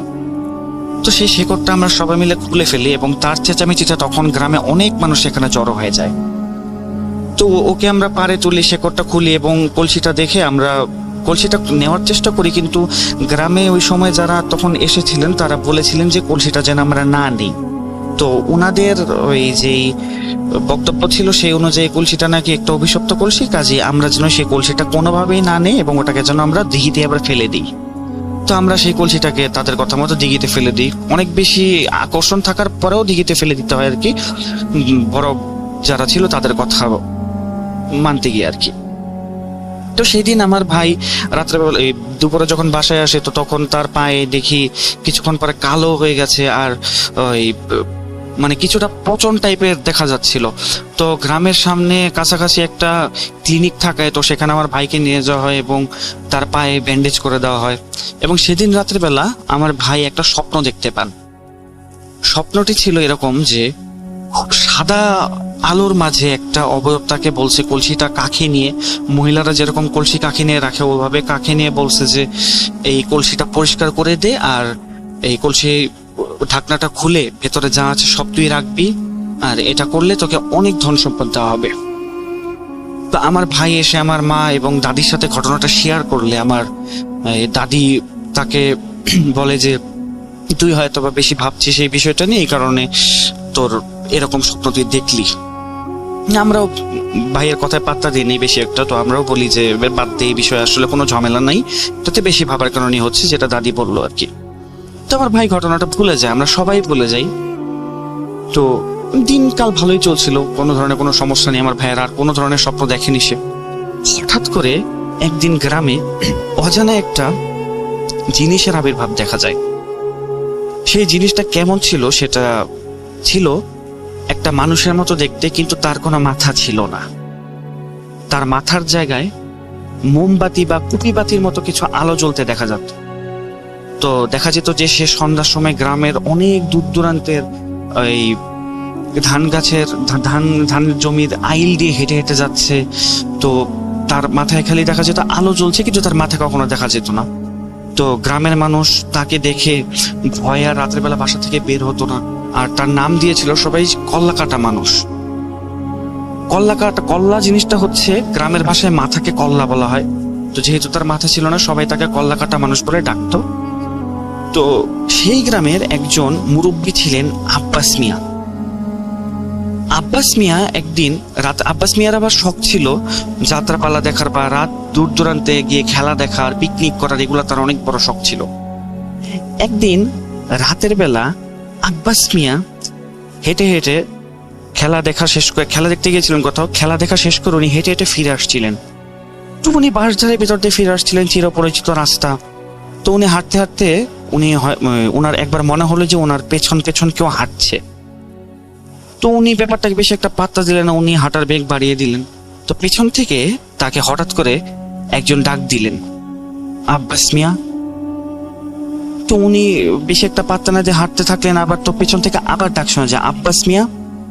তো উনি এবার পেছন দিকে ফিরলেন, ফিরে বলে, কি কে রে, এত রাত্রেবেলা কে ডাকে? তো এই কথা বলার সাথে সাথে আব্বাস মিয়ার গালে হঠাৎ করে জোরে একটা চর বসে যায়। তো এরপরে আব্বাস মিয়াকে আর খুঁজে পাওয়া যায় না। যেহেতু আব্বাস মিয়া রাত্রেবেলা আর বাসায় ফেরে নেই, তো তার ছেলে মেয়ে যারা আছে এবং গ্রামের অন্যান্য লোকজন যারা আছে তাদের সবাই জানাজানি হলে বিষয়টা রাত্রেবেলা আব্বাস মিয়াকে খুঁজতে বের হওয়া হয়, সবাই মিলে খুঁজতে বের হয়। তো খোঁজার এক পর্যায়ে আব্বাস মিয়াকে সেই বাঁশঝাড়ের নিচে খুঁজে পাওয়া যায় এবং তাকে সেখান থেকে ধরাধরি করে বাসায় নিয়ে আসা হয়।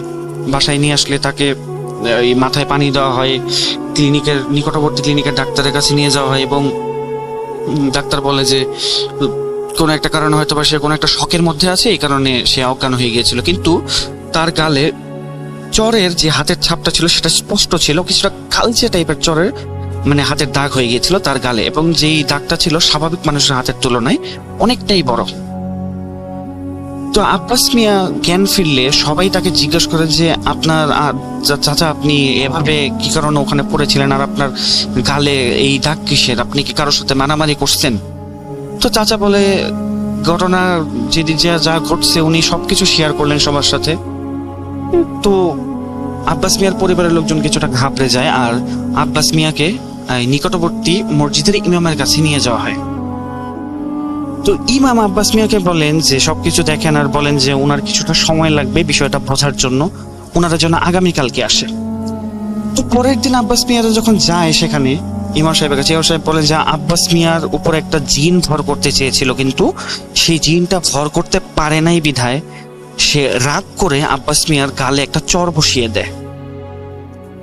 তো আমরা যখন সবাই ইমাম সাহেবকে জিজ্ঞাসা করি যে এই জিন ভর করতে চেয়েছিল কিন্তু কেন ভর করতে পারে নাই, তো তখন হুজুর বললেন যে এর উত্তর নাকি ওনার জানা নেই।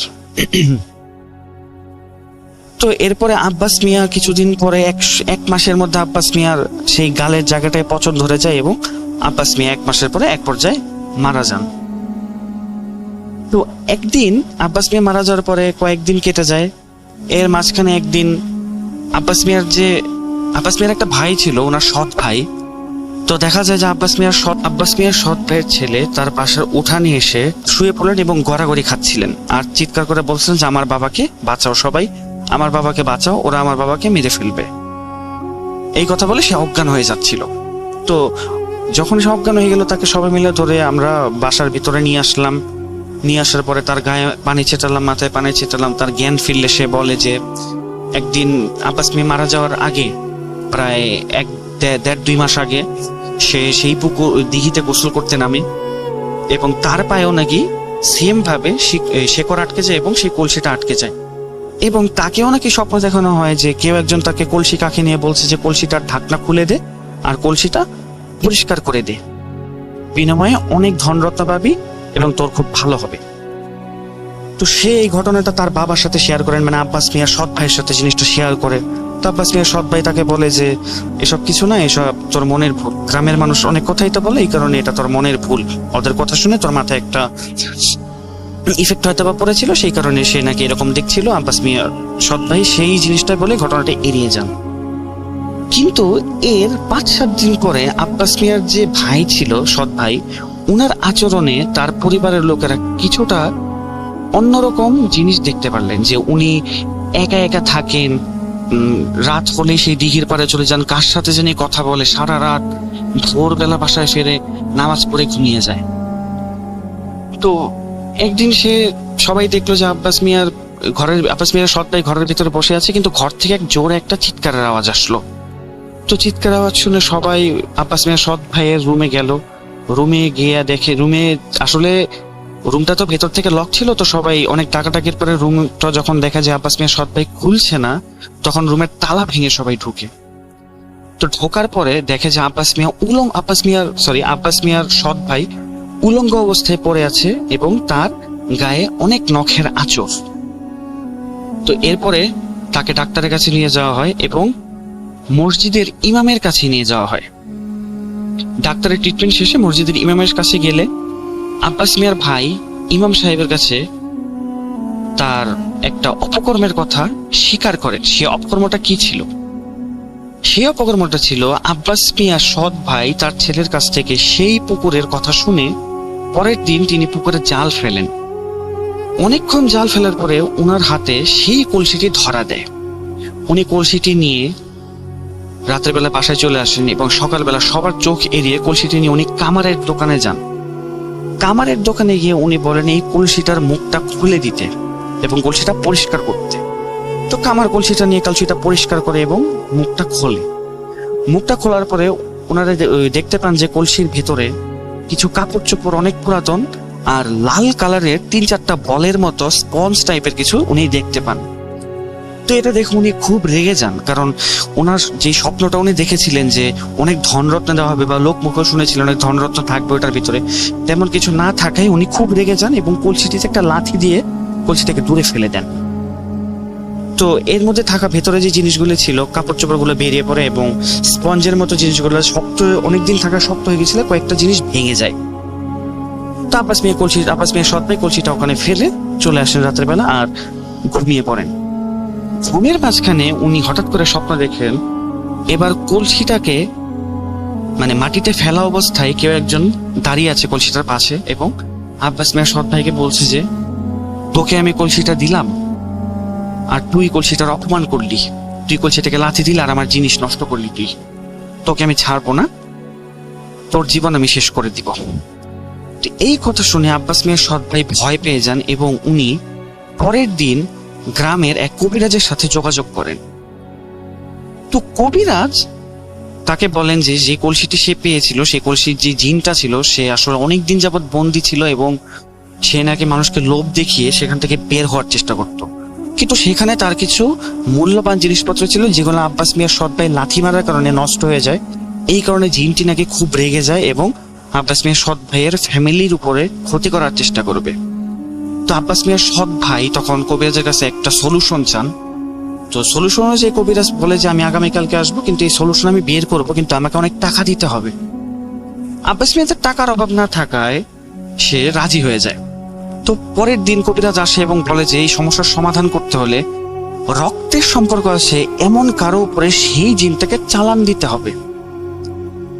তো আব্বাস মিয়ার সৎ ভাই কিছুক্ষণ ভাবার পরে আব্বাস মিয়ার কথা তার মাথায় আসে।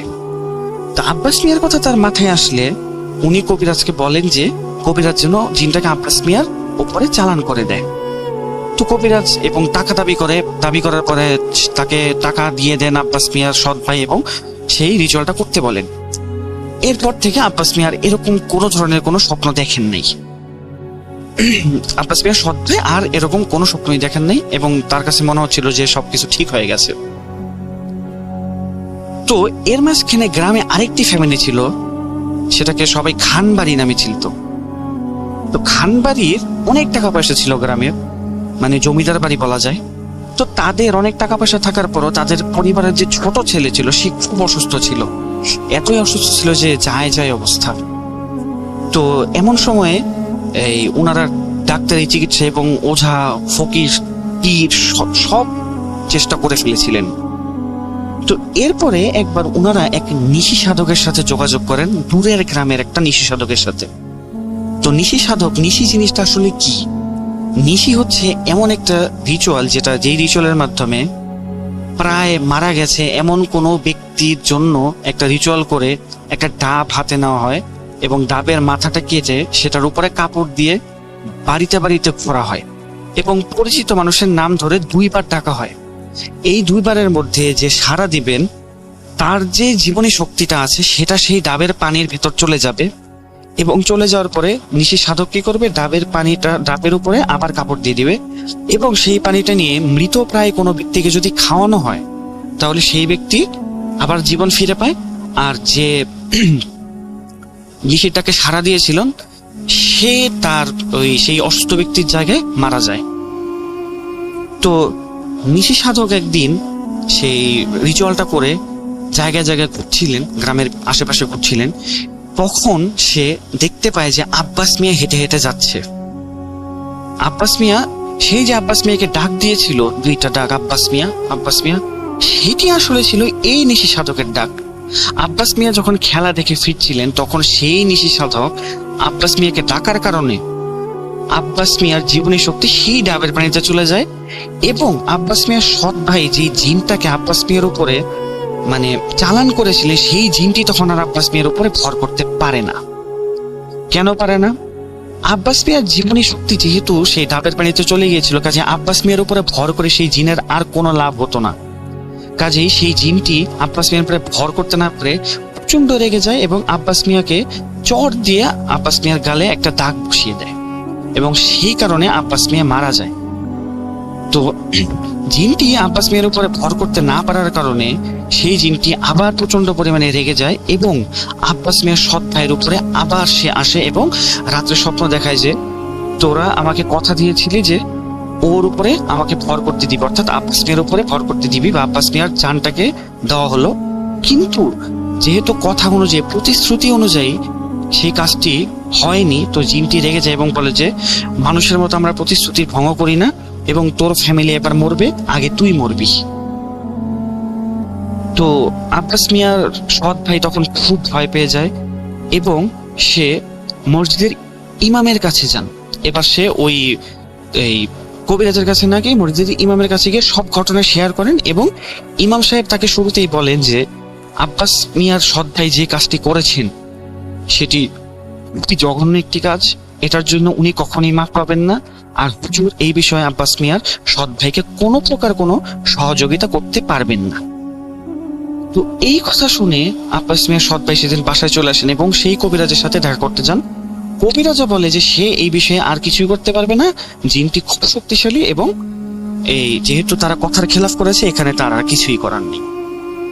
তো এরপরে আব্বাস মিয়ার আচরণ চেঞ্জ হয়ে যায়, উনি নিজের মাথার চুল নিজে ছিঁড়ে ফেলতেন, রাতের বেলা একা থাকতেন, রুম থেকে কিছু খাওয়ার আওয়াজ পাওয়া যেত এবং ভেতরে গেলে দেখা যেত মরা ইঁদুর, তারপরে হচ্ছে মরা বিড়াল মারা থাকতো, বিড়াল মেরে বিড়াল এর পেট থেকে মাংস খুলে খাওয়া হতো, খাওয়া অবস্থায় বিড়াল পাওয়া যেত, অনেকের বাসার মুরগি চুরি হয়ে যেত, মুরগি চুরি হয়ে গেলে মুরগিগুলো পাওয়া যেত আব্বাস মিয়ার ঘরের ভিতরে এবং আব্বাস মিয়ার ঘরটা এত বাজে একটা গন্ধ ছিল কেউ সেখানে ঢুকতে চাইতেন না। তো এরকম অবস্থা আব্বাস মিয়ার শরীরের অবস্থাও খারাপ হয়ে যায়।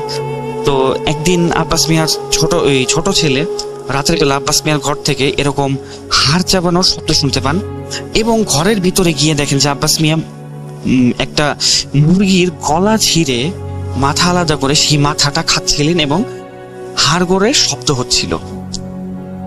এটা দেখে উনি আব্বাস মিয়ার সৎ ভাইকে ডাক দেন যে বাবা তুমি এটা কি করছো? তো আব্বাস মিয়ার সৎ ভাই কি করে দৌড়ে এসে তার ছেলের গলা চেপে ধরে আর বলে যে মরবি, সবাই মরবি, এই কথা বলে অজ্ঞান হয়ে যায়। তখন আব্বাস মিয়ার ছেলে দৌড়াদৌড়ি করে চিৎকার করে পাড়ার সবাইকে জানায় এবং সকালবেলা যখন দেখা যায় যে ইমাম সাহেবের হুজুরের কাছে তারা যায়, ইমাম সাহেব তাদেরকে বলে যে আব্বাস মিয়া অলরেডি ঘটনাটা তাকে বলেছিলেন এবং হুজুর এই বিষয়ে তাকে কোনো সহায়তা করতে পারবেন না। তখন সে দৌড়ে চিৎকার করতে থাকে এবং বাসার সবাইকে জানায়, গ্রামের সবাইকে জানায় বিষয়টা। তো পাশের গ্রাম থেকে গ্রামের লোকের একটা কবিরাজ নিয়ে আসে এবং কবিরাজ বলে যে তার কিছু জিনিসপত্র লাগবে এই জিনিসটা ঠিক করতে। তো তারা সেই জিনিসপত্রগুলো কবিরাজকে দেওয়ার সম্মতি জানায়। তখন তারা জিজ্ঞেস করে কবিরাজকে যে তার কি কি জিনিসপত্র লাগবে। তো কবিরাজ তাদেরকে বলে যে তার একটা খাসি লাগবে, 1 কিলোমিটার দূরত্ব আছে এমন 3টা কবরস্থানের মাটি লাগবে, সরিষার তেল লাগবে এবং মোমবাতি এবং আরো কিছু জিনিসপত্র লাগবে বলে সে জানায়। যথারীতি পরের দিন মাগরিবের পরে কবিরাজ আসেন। কবিরাজ আসার পরে উনি আব্বাস মিয়ার ছেলেদেরকে বলেন যে দেখো আমরা যে কাজটি করতে যাচ্ছি তা অনেক ভয়ানক একটি কাজ এবং এর জন্য অনেক ক্ষতিও হতে পারে, তোমরা কি রাজি আছো? তখন আব্বাস মিয়ার ছেলেরা হ্যাঁ বোধক ভাবে মাথা নাড়লে কবিরাজ বলে যে শোনো, এই খাসিটার উপরে জিন চালান দিব, এরপর খাসিটাকে জবাই করে ফেলবো এবং সেই কাফনের একটা কাপড় যেটা আনতে বলেছিল আগে, মানে কবিরাজ একটা কাফনের কাপড়ও চেয়েছিল, তো কাফনের কাপড় দিয়ে খাসিটাকে কবর দিয়ে দিব। ছেলেরা ভয়ে কবিরাজকে সাহায্য করতে রাজি হন এবং এই খাসির উপরে কবিরাজ অনেক কষ্টে জিনটা চালান দেন। জিন চালান দেওয়ার পরে সেই এই জবাইকৃত খাসিটাকে এই কাফনের কাপড়ে মুড়ে তারপরে সেটাকে কবর দিয়ে দেওয়া হয়। এরপর কবিরাজ বলে যে এখন আর কোনো সমস্যা হবে না। এরপরে আব্বাস মিয়ার সৎ ভাইয়ের আর তেমন কোনো সমস্যা হয় নাই, কিন্তু উনি আর বেশি দিন বাঁচেন নাই, কয়েক মাসের মধ্যে মারা যায় সে। এদিকে সেই মিয়া এই খানবাড়ি যে ছিল, সেই খানবাড়ির ছোট সেই ছেলেটা ছিল, সে অলৌকিকভাবে সুস্থ হয়ে যায়। কিন্তু কোনো ধরনের কোনো প্রমাণ না থাকায় ওনাদেরকে কিছুই বলা যায়নি। আর ওনারা যেহেতু খুবই ধনী ব্যক্তি ছিলেন গ্রামের, কাজেই ওনাদেরকে আর কোনো কিছু করা যায়নি। তো আব্বাস মিয়ার সৎ ভাই এরপরে ভালো হয়ে যান, কিন্তু বেশি দিন বাঁচে না, 5-6 মাসের মাথায় উনি মারা যান। তো এরপরে গ্রামে সেই কল্লাকাটা মানুষটাকেও আর দেখতে পাওয়া যায়নি। তো রাসেল ভাই, এই ছিল আমার ঘটনা। আমার নানু আমাকে এভাবেই ঘটনাটা বলেছিলেন। আমি আবার সবার কাছে ক্ষমা চেয়ে নিচ্ছি খারাপ অডিও কোয়ালিটির জন্য এবং বলার কিছু ভুল থাকার জন্য। আমার কাছে আরো কিছু ঘটনা আছে, আমি আস্তে আস্তে সেই ঘটনাগুলো পাঠাবো। ধন্যবাদ সবাইকে আমার ঘটনাটি শোনার জন্য। ধন্যবাদ রাসেল ভাই ঘটনাটি শোনানোর জন্য সবাইকে। সবাই ভালো থাকবেন। আমি সাবিত ময়মনসিংহ থেকে বলছি। সালাম আলাইকুম।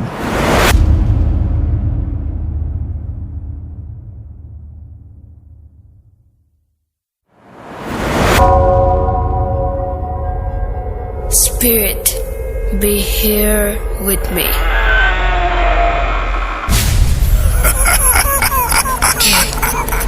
কে তুমি? Bhoot.com. The fear returns with Russell.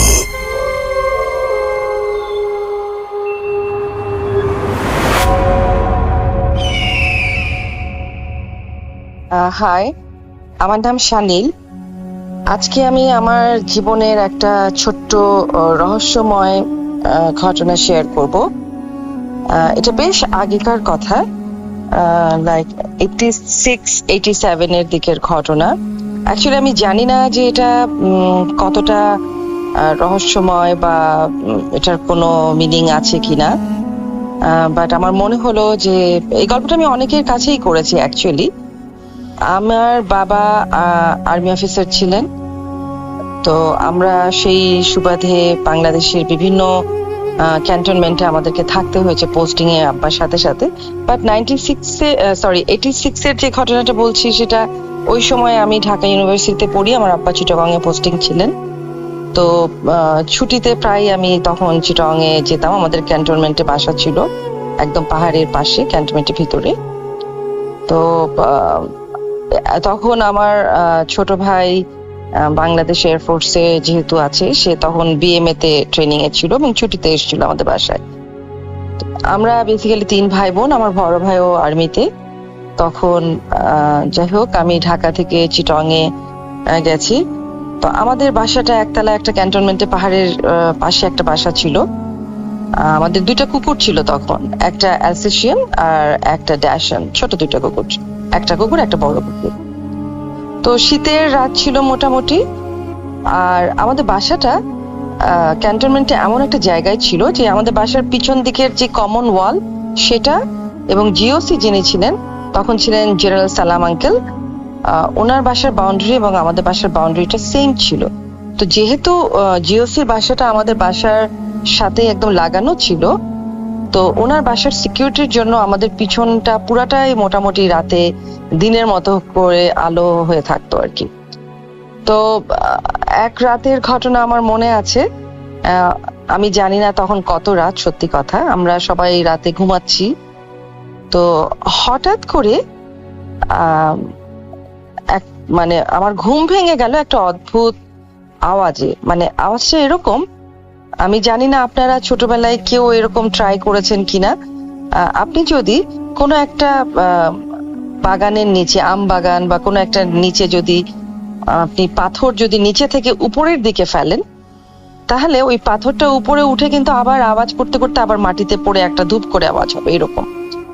So অনেক রাতে, আমি টাইমটা পরে খেয়াল করেছি, আমার মনে হলো যে কিছু একটা মানে মাথা, আমি আমার মাথার পিছন দিকে, আমার বালিশ যেখানে আমি শুয়েছি তার পিছন দিকে একটা জানালা ছিল, অসংখ্য মনে হচ্ছে কেউ গাছে পাথর মারছে, সেটা নিচের থেকে উপরে, এবং সেই পাথরগুলি আবার উপর থেকে সরসর করে পাতার আওয়াজের সাথে সাথে আবার মাটিতে এসে পড়ছে। তো তো আমি একবার মাথা তুলে পিছন দিকে তাকালাম। কি মনে করে আমি কিছুই তখন বুঝছি না যে এত পাথর কোথা থেকে পড়ছে। এরকমের মধ্যেই আমি হঠাৎ করে খেয়াল করলাম যে আমার জানালার মধ্যে কেউ একজন পুরো একটা মানুষের আকৃতির কিছু একটা দাঁড়িয়ে আছে যেটা, এবং সত্যি কথা বলতে আমি কিন্তু ওইখানে আমার হার্টবিট মিস করেছি যে এটা আমি কাকে দেখছি এরকম জানালার কাছে।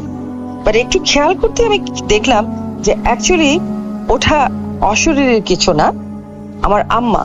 কারণ আমার আম্মা আমার পাশের রুমে ছিল, সেও কিন্তু একই আওয়াজ শুনতে পাচ্ছে এবং সে তার রুম থেকে এসে দেখার চেষ্টা করছে জানলা দিয়ে যে আওয়াজটা কোথা থেকে আসছে। তো আমি সাথে সাথে উঠে গেলাম আম্মার সাথে সাথে, আম্মাকে বললাম যে আম্মা এত আওয়াজ কিসের হচ্ছে। আম্মা বলল যে আমি ঠিক বুঝতে পারছি না, একটু চেক করি। তো আম্মা হেঁটে হেঁটে কিন্তু ডাইনিং রুমের দিকে চলে যায়। আমাদের ডাইনিং রুমের পাশে গেস্ট রুমটা ছিল, যেখানে আম্মা দেখে যে আমার ছোট ভাই, যে তখন এয়ারফোর্সের মানে বিএমএ তে ছিল, সে ঘুমাচ্ছে। আম্মা ওখান থেকেও আওয়াজ পাচ্ছে এবং আম্মা বললো যে আমি মনে হলো যে আমার সাথে সাথে আওয়াজটা আম্মার দিকেই চলে যাচ্ছে। তো আম্মা ওখান থেকে হেঁটে হেঁটে ডাইনিং রুমে গেল এবং আম্মা বললো আমি সেম আওয়াজটা ডাইনিং রুমের ওখানে পেলাম। কিন্তু অদ্ভুত একটা ব্যাপার, সেটা আম্মা বললো যে আম্মা বাইরে তাকায় দেখলো আমার দুইটা কুকুরই বাইরে কিন্তু চুপচাপ বসে আছে এবং তাদের মধ্যে কিন্তু কোনো অস্থিরতা নাই, কোনো কিছু নাই। কারণ আমরা যেটা জানি বা শুনেছি আগে যে এ ধরনের কোনো অস্বাভাবিক ঘটনা হলে কুকুররা বা ওরকম প্রাণীরা নাকি আগে থেকে টের পায়। কিন্তু আশ্চর্য হলেও সত্যি যে ওরা কিন্তু ওখানে চুপচাপ বসে আছে, ওদের মধ্যে কিন্তু কোনো বিকার বা অস্থিরতা দেখা যায় নাই যে এখানে আমরা দুজনেই এরকম কিছু শুনতে পাচ্ছি। তো আস্তে আস্তে আম্মা যখন ওখানে ছিল ডাইনিং রুমে, তখন আম্মা খেয়াল করলো যে আওয়াজটা আসলে বন্ধ হয়ে গেল। আম্মা তখন ওখান থেকে এসে হেঁটে হেঁটে এসে আমাকে বললো যে না এরকম কিছু না, শুয়ে পড়ো। একটু পরে আমরা খেয়াল করলাম যে আজান দিল এবং সাথে সাথে আমরা জাগা অবস্থাতে আজান দিল এবং প্রত্যেকটা জিনিস আমাদের কাছে মনে হতে পারে স্বপ্ন, আমারও বা আম্মারও। কারণ পরে আমরা যেটা আইডেন্টিফাই করলাম যে এটা অ্যাকচুয়ালি স্বপ্ন নয়, কারণ আমাদের পাশে পাশে তখন থাকতেন কর্নেল শফি আঙ্কেল। উনি অ্যানেস্থেটিস্ট ছিলেন সিএমএইচ এর। উনি খুব ভোরে উঠে কোরআন শরীফ পড়তেন। তো দেখা গেল আজানটা হলো, একটু পরে আঙ্কেলের কোরআন শরীফ পড়ার শব্দ শোনা যাচ্ছে। একটু পরে মানে বাসাগুলো এত কাছাকাছি ছিল যে ওনার বাসায় যদি রাতে টেলিফোনের আওয়াজ হতো, রিং বাজতো, সেটাও আমাদের বাসা থেকে কিন্তু তখন শোনা যেত। এবং আমরা দেখলাম যে অত ভোরবেলা ওনার একটা ফোন আসলো, রিং আসলো, সেটাও আমরা কিন্তু আমাদের বাসা থেকে শুনলাম। মানে আমার আম্মার রুমটা যেহেতু ওনার পাশে ছিল, আম্মা শুনলো। তো একটা জিনিস এখানে বলে রাখি, আমার আম্মা কিন্তু বেসিক্যালি ওই দিক দিয়ে একটু ভীতু টাইপ, যে রাতে যদি একটু আওয়াজ হয়, যতই কিছু হয়ে যাক, আমি কিন্তু একটু উঠে দেখি যে আওয়াজটা কেন। কিন্তু আমার আম্মা কিন্তু কখনো এটা করে, সে খুব ভয় পায় যে থাক যাওয়ার দরকার নেই। সে ভূত প্রেত ভয় পায়, হতে পারে চোর ডাকাত ভয় পায়, সে উঠে যাবে না। কিন্তু ওই দিন সে কিন্তু উঠে গেছে এবং পরবর্তীতে যখন আমরা এটা নিয়ে ডিসকাস করেছি, আম্মা বলছে যে আম্মা যদি একবারও মনে করতো যে এটার মধ্যে অস্বাভাবিক কিছু ঘটনা আছে, আম্মা কিন্তু কোনোদিনও উঠে এটা চেক করতে যেত না। তো যাই হোক, পরের দিন সকালবেলা উঠে আমরা সবচেয়ে আগে আমরা চেক করেছি যে আমাদের বাসার পিছন দিকে যে পাথর পড়ে আছে কিনা। কারণ এত পাথর পড়ার আওয়াজ, ডেফিনেটলি ওখানে তো অনেক পাথর পড়ে থাকারই কথা। সবচেয়ে বড় কথা হলো আমজাম কাঁঠালের সময়ও না যে অত রাতে কেউ পাথর মারবে। আর সবচেয়ে বড় কথা না, পিছনে জিওসির বাসা ছিল, কারো তো সাহসী নাই, অসম্ভব আলোকিত জায়গা, এটা কেউ করবে না। তো সকালে উঠে আমরা ওখানে কোনো পাথর তো দেখি নাই, সত্যি কথাই। তারপরেও আমরা চেক ব্যাক করার জন্য আমরা পাশের বাসার আঙ্কেলকে বললাম যে আপনার বাসায় কি সকালে কোনো ফোন এসেছিল কিনা। উনি বললো হ্যাঁ, সে হসপিটাল থেকে একটা ইমার্জেন্সি কল এসেছিল। তার মানে এটা প্রুফ করে যে সত্যি আমরা কোনো স্বপ্নও দেখছিলাম না। কিন্তু এখনো আমাদের কাছে এটা রহস্য যে আমার কুকুর দুইটা কিন্তু একদম শান্ত ছিল, অ্যাজ ইফ তারা কিছুই হয় নাই, কিছুই শুনতে পাচ্ছে না। তো ওই দিন রাতে আরো একটা যেটা হলো যে আম্মা তো আম্মার রুমে চলে গেল কিন্তু আমি আবার শুয়ে থাকলাম। আমাদের কারোরই কিন্তু ওই মুহূর্তে মনে নাই যে ওরকম কিছু ঘটনা হতে পারে। তো আমি আবার একটু ঘুমানোর চেষ্টা করলাম, ঘুম এসেও গেছিল তন্দ্রার মতো। হঠাৎ করে আমার মনে হলো যে আমাদের ড্রয়িং রুমে আপনারা দেখেছেন অনেকেরই বাসায় কাঠের একটা কর্নারের মতো থাকে ছোট, যেটার মধ্যে আমরা ডেকোরেশন পিস সাজায় রাখি বা এরকম। তো হঠাৎ করে আমার মনে হলো যে কেউ একজন জোরে ধাক্কা দিয়ে ওই কর্নারটা ফেলে দিল, এবং কর্নারের উপর আমার যত জিনিস ছিল সেটা যে গড়ায় গড়ায় চলে যাচ্ছে সেটারও কিন্তু আমি আওয়াজ পেলাম। বাট ওই মুহূর্তে আসলে আমি আর উঠে দেখার কিছু পেলাম না যে আমার আবার দেখা উচিত তখন। কিন্তু পরপরই ওই ঘটনাটাও হলো, যেটা সকালবেলা আসলে আমরা ওরকম কোনো চিহ্ন দেখি নাই আমাদের ড্রয়িং রুমে। তো ওইটাই কিন্তু চিটাগং এর বাসায় আমাদের সাথে হওয়া প্রথম এবং শেষ ঘটনা। আমি এই গল্প অনেককে বলেছি, এটা সাক্ষী হচ্ছে একমাত্র আমি এবং আমার আম্মা, যেটার আসলেও কোনো এক্সপ্লেনেশন নাই আমাদের কাছে।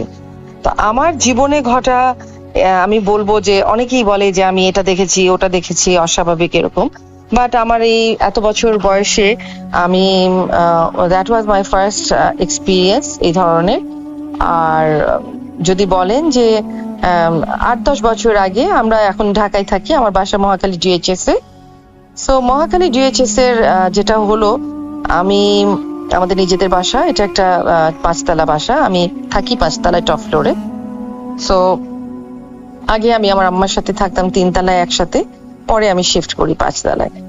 এই বাসায় আসার পরে যেটা হলো আমার সাথে, বলবো এরকম না, এটা এমন কোনো উল্লেখযোগ্য বোধহয় ঘটনা হতেও পারে নাও পারে, সেটা হলো যে প্রায় রাতে অল্টারনেট ডে বা অল্টারনেট নাইট এরকম যেটা হতো, আমি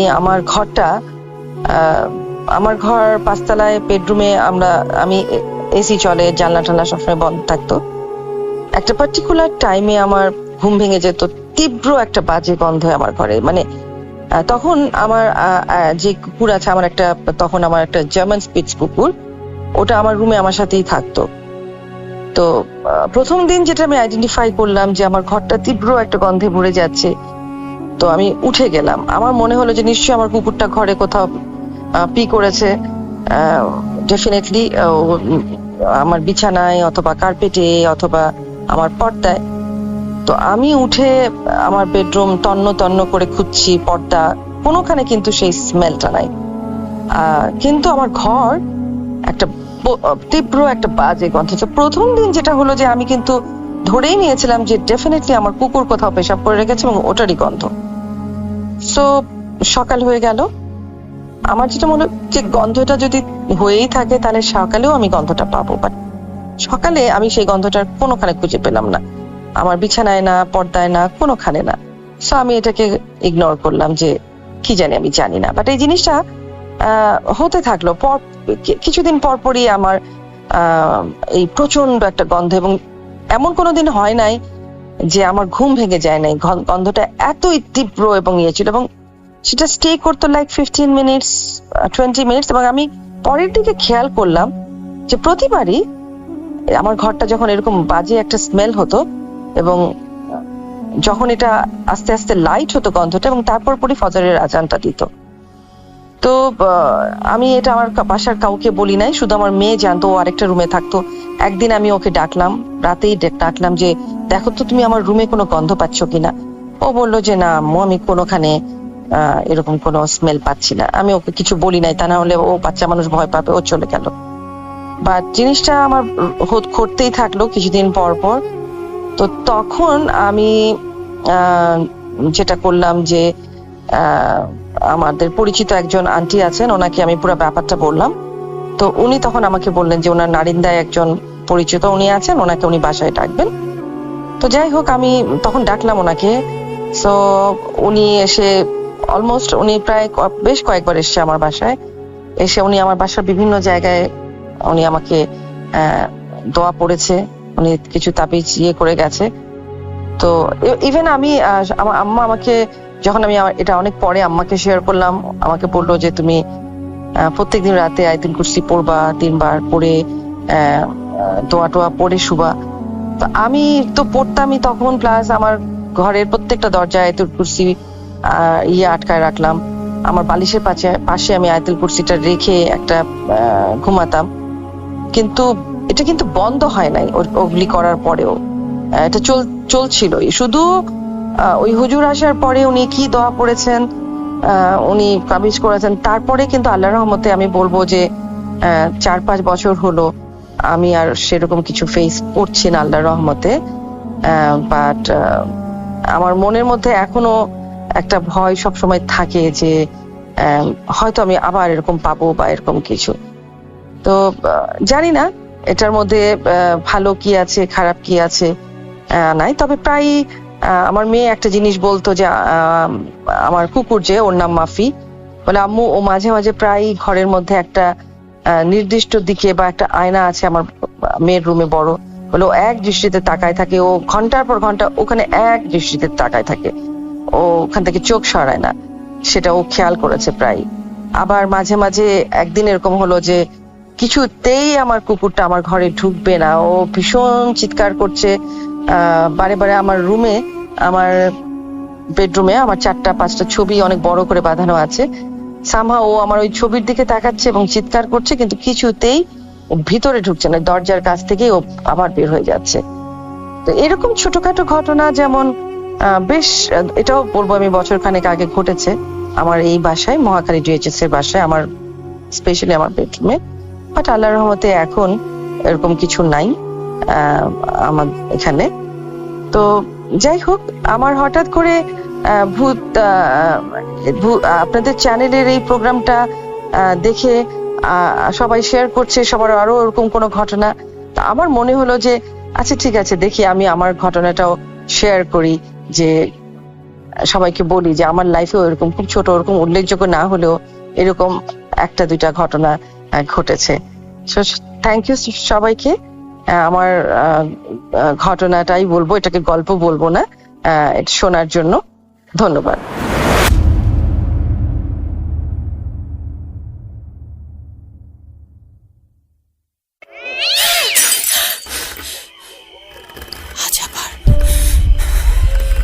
শুনতে পাচ্ছেন শব্দটা? ভয়ের আরেক নাম ভূত.com with Russell.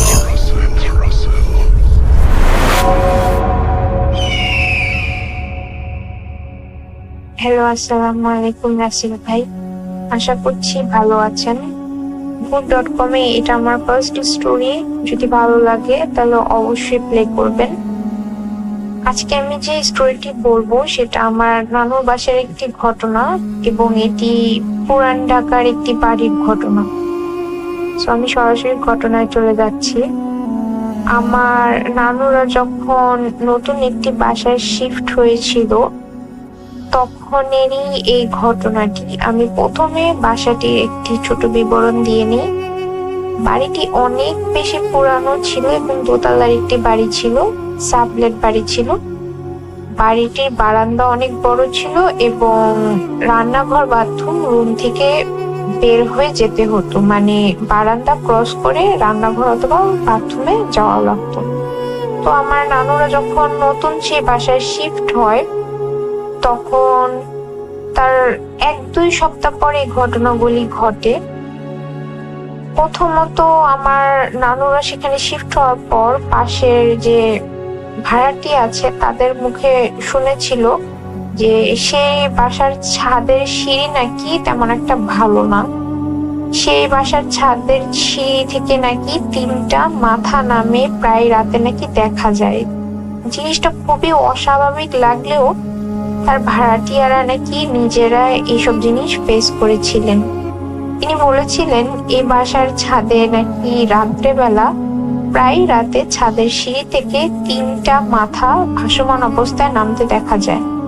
প্রথম দিকে আমার নানুরা এই স্টোরি শোনার পর অত একটা পাত্তা দেননি, কিন্তু যখন তাদের সাথে স্টোরিটি ঘটে যায় তখন তারা বুঝতে পারে যে এটি আসলে একটি সত্যিকারের ঘটনা। তো একদিন রাতে আমার নানু রাত্রেবেলা রান্নাঘরে যাবে, মানে কিছু কাজের জন্য। তো তিনি রাত 12:30টার দিকে সবাই ঘুমিয়ে পড়েছিল, তো তিনি রান্নাঘরের কাজ শেষ করে ঘুমানোর কথা ভাবছিলেন। তো তিনি রান্নাঘরে গিয়ে কিছু কাজ করছিলেন। হঠাৎ করে তিনি খেয়াল করেন যে রান্নাঘরের জানলা দিয়ে পাশের যে ছাদ দেখা যায়, সেই ছাদের উপরে একটি ট্যাঙ্কি আছে। সেই ট্যাঙ্কি থেকে আমার নানুর নাম ধরে কেউ একজন ডাকছে।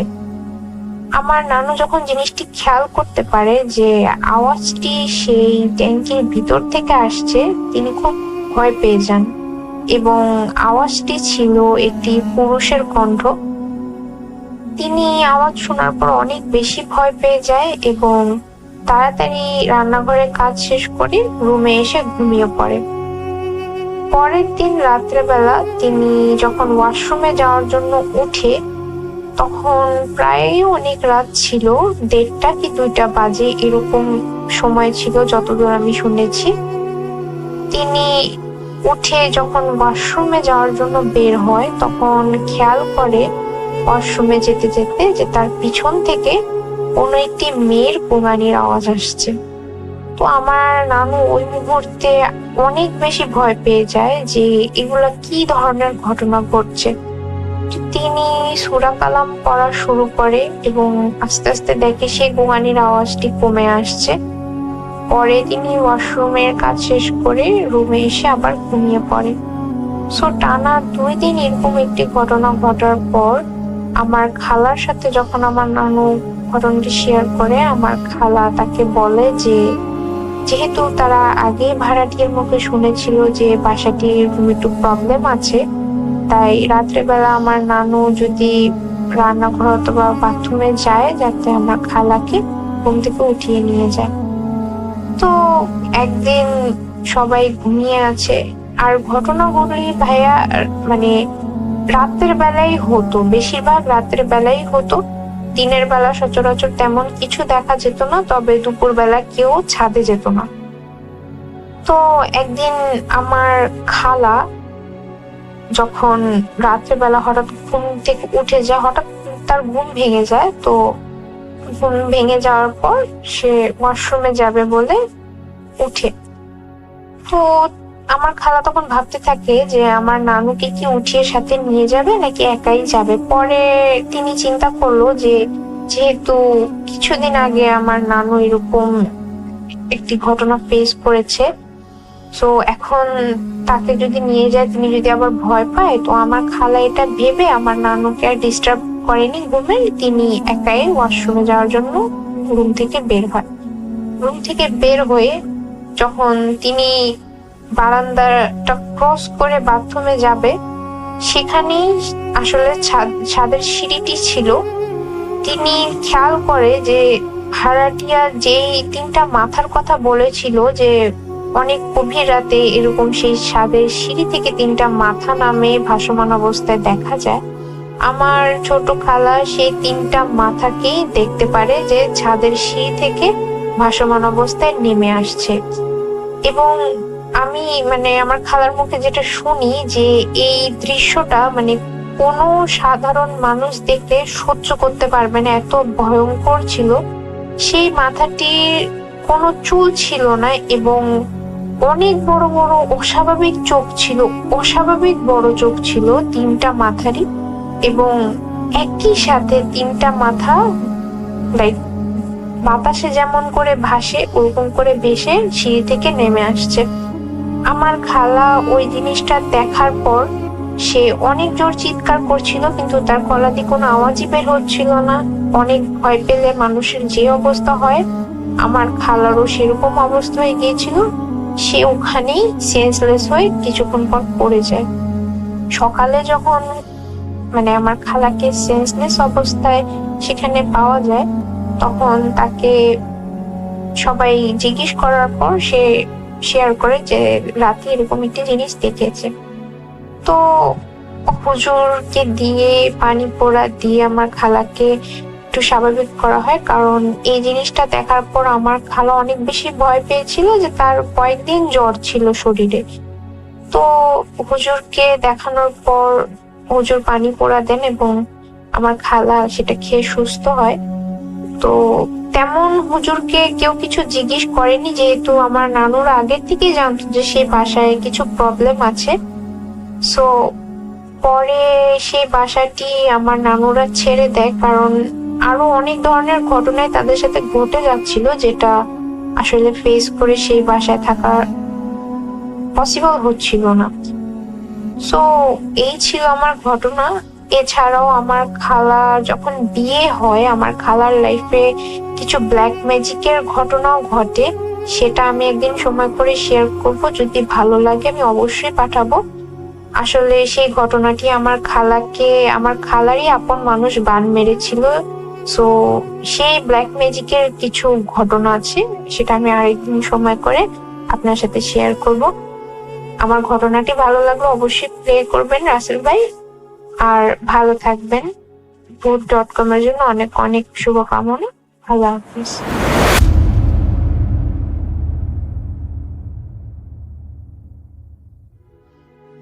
আপনাদের সবাইকে অনেক অনেক ধন্যবাদ এতক্ষণ পর্যন্ত আমাদের সাথে থাকার জন্য। অনেক অনেক শুভকামনা রইল।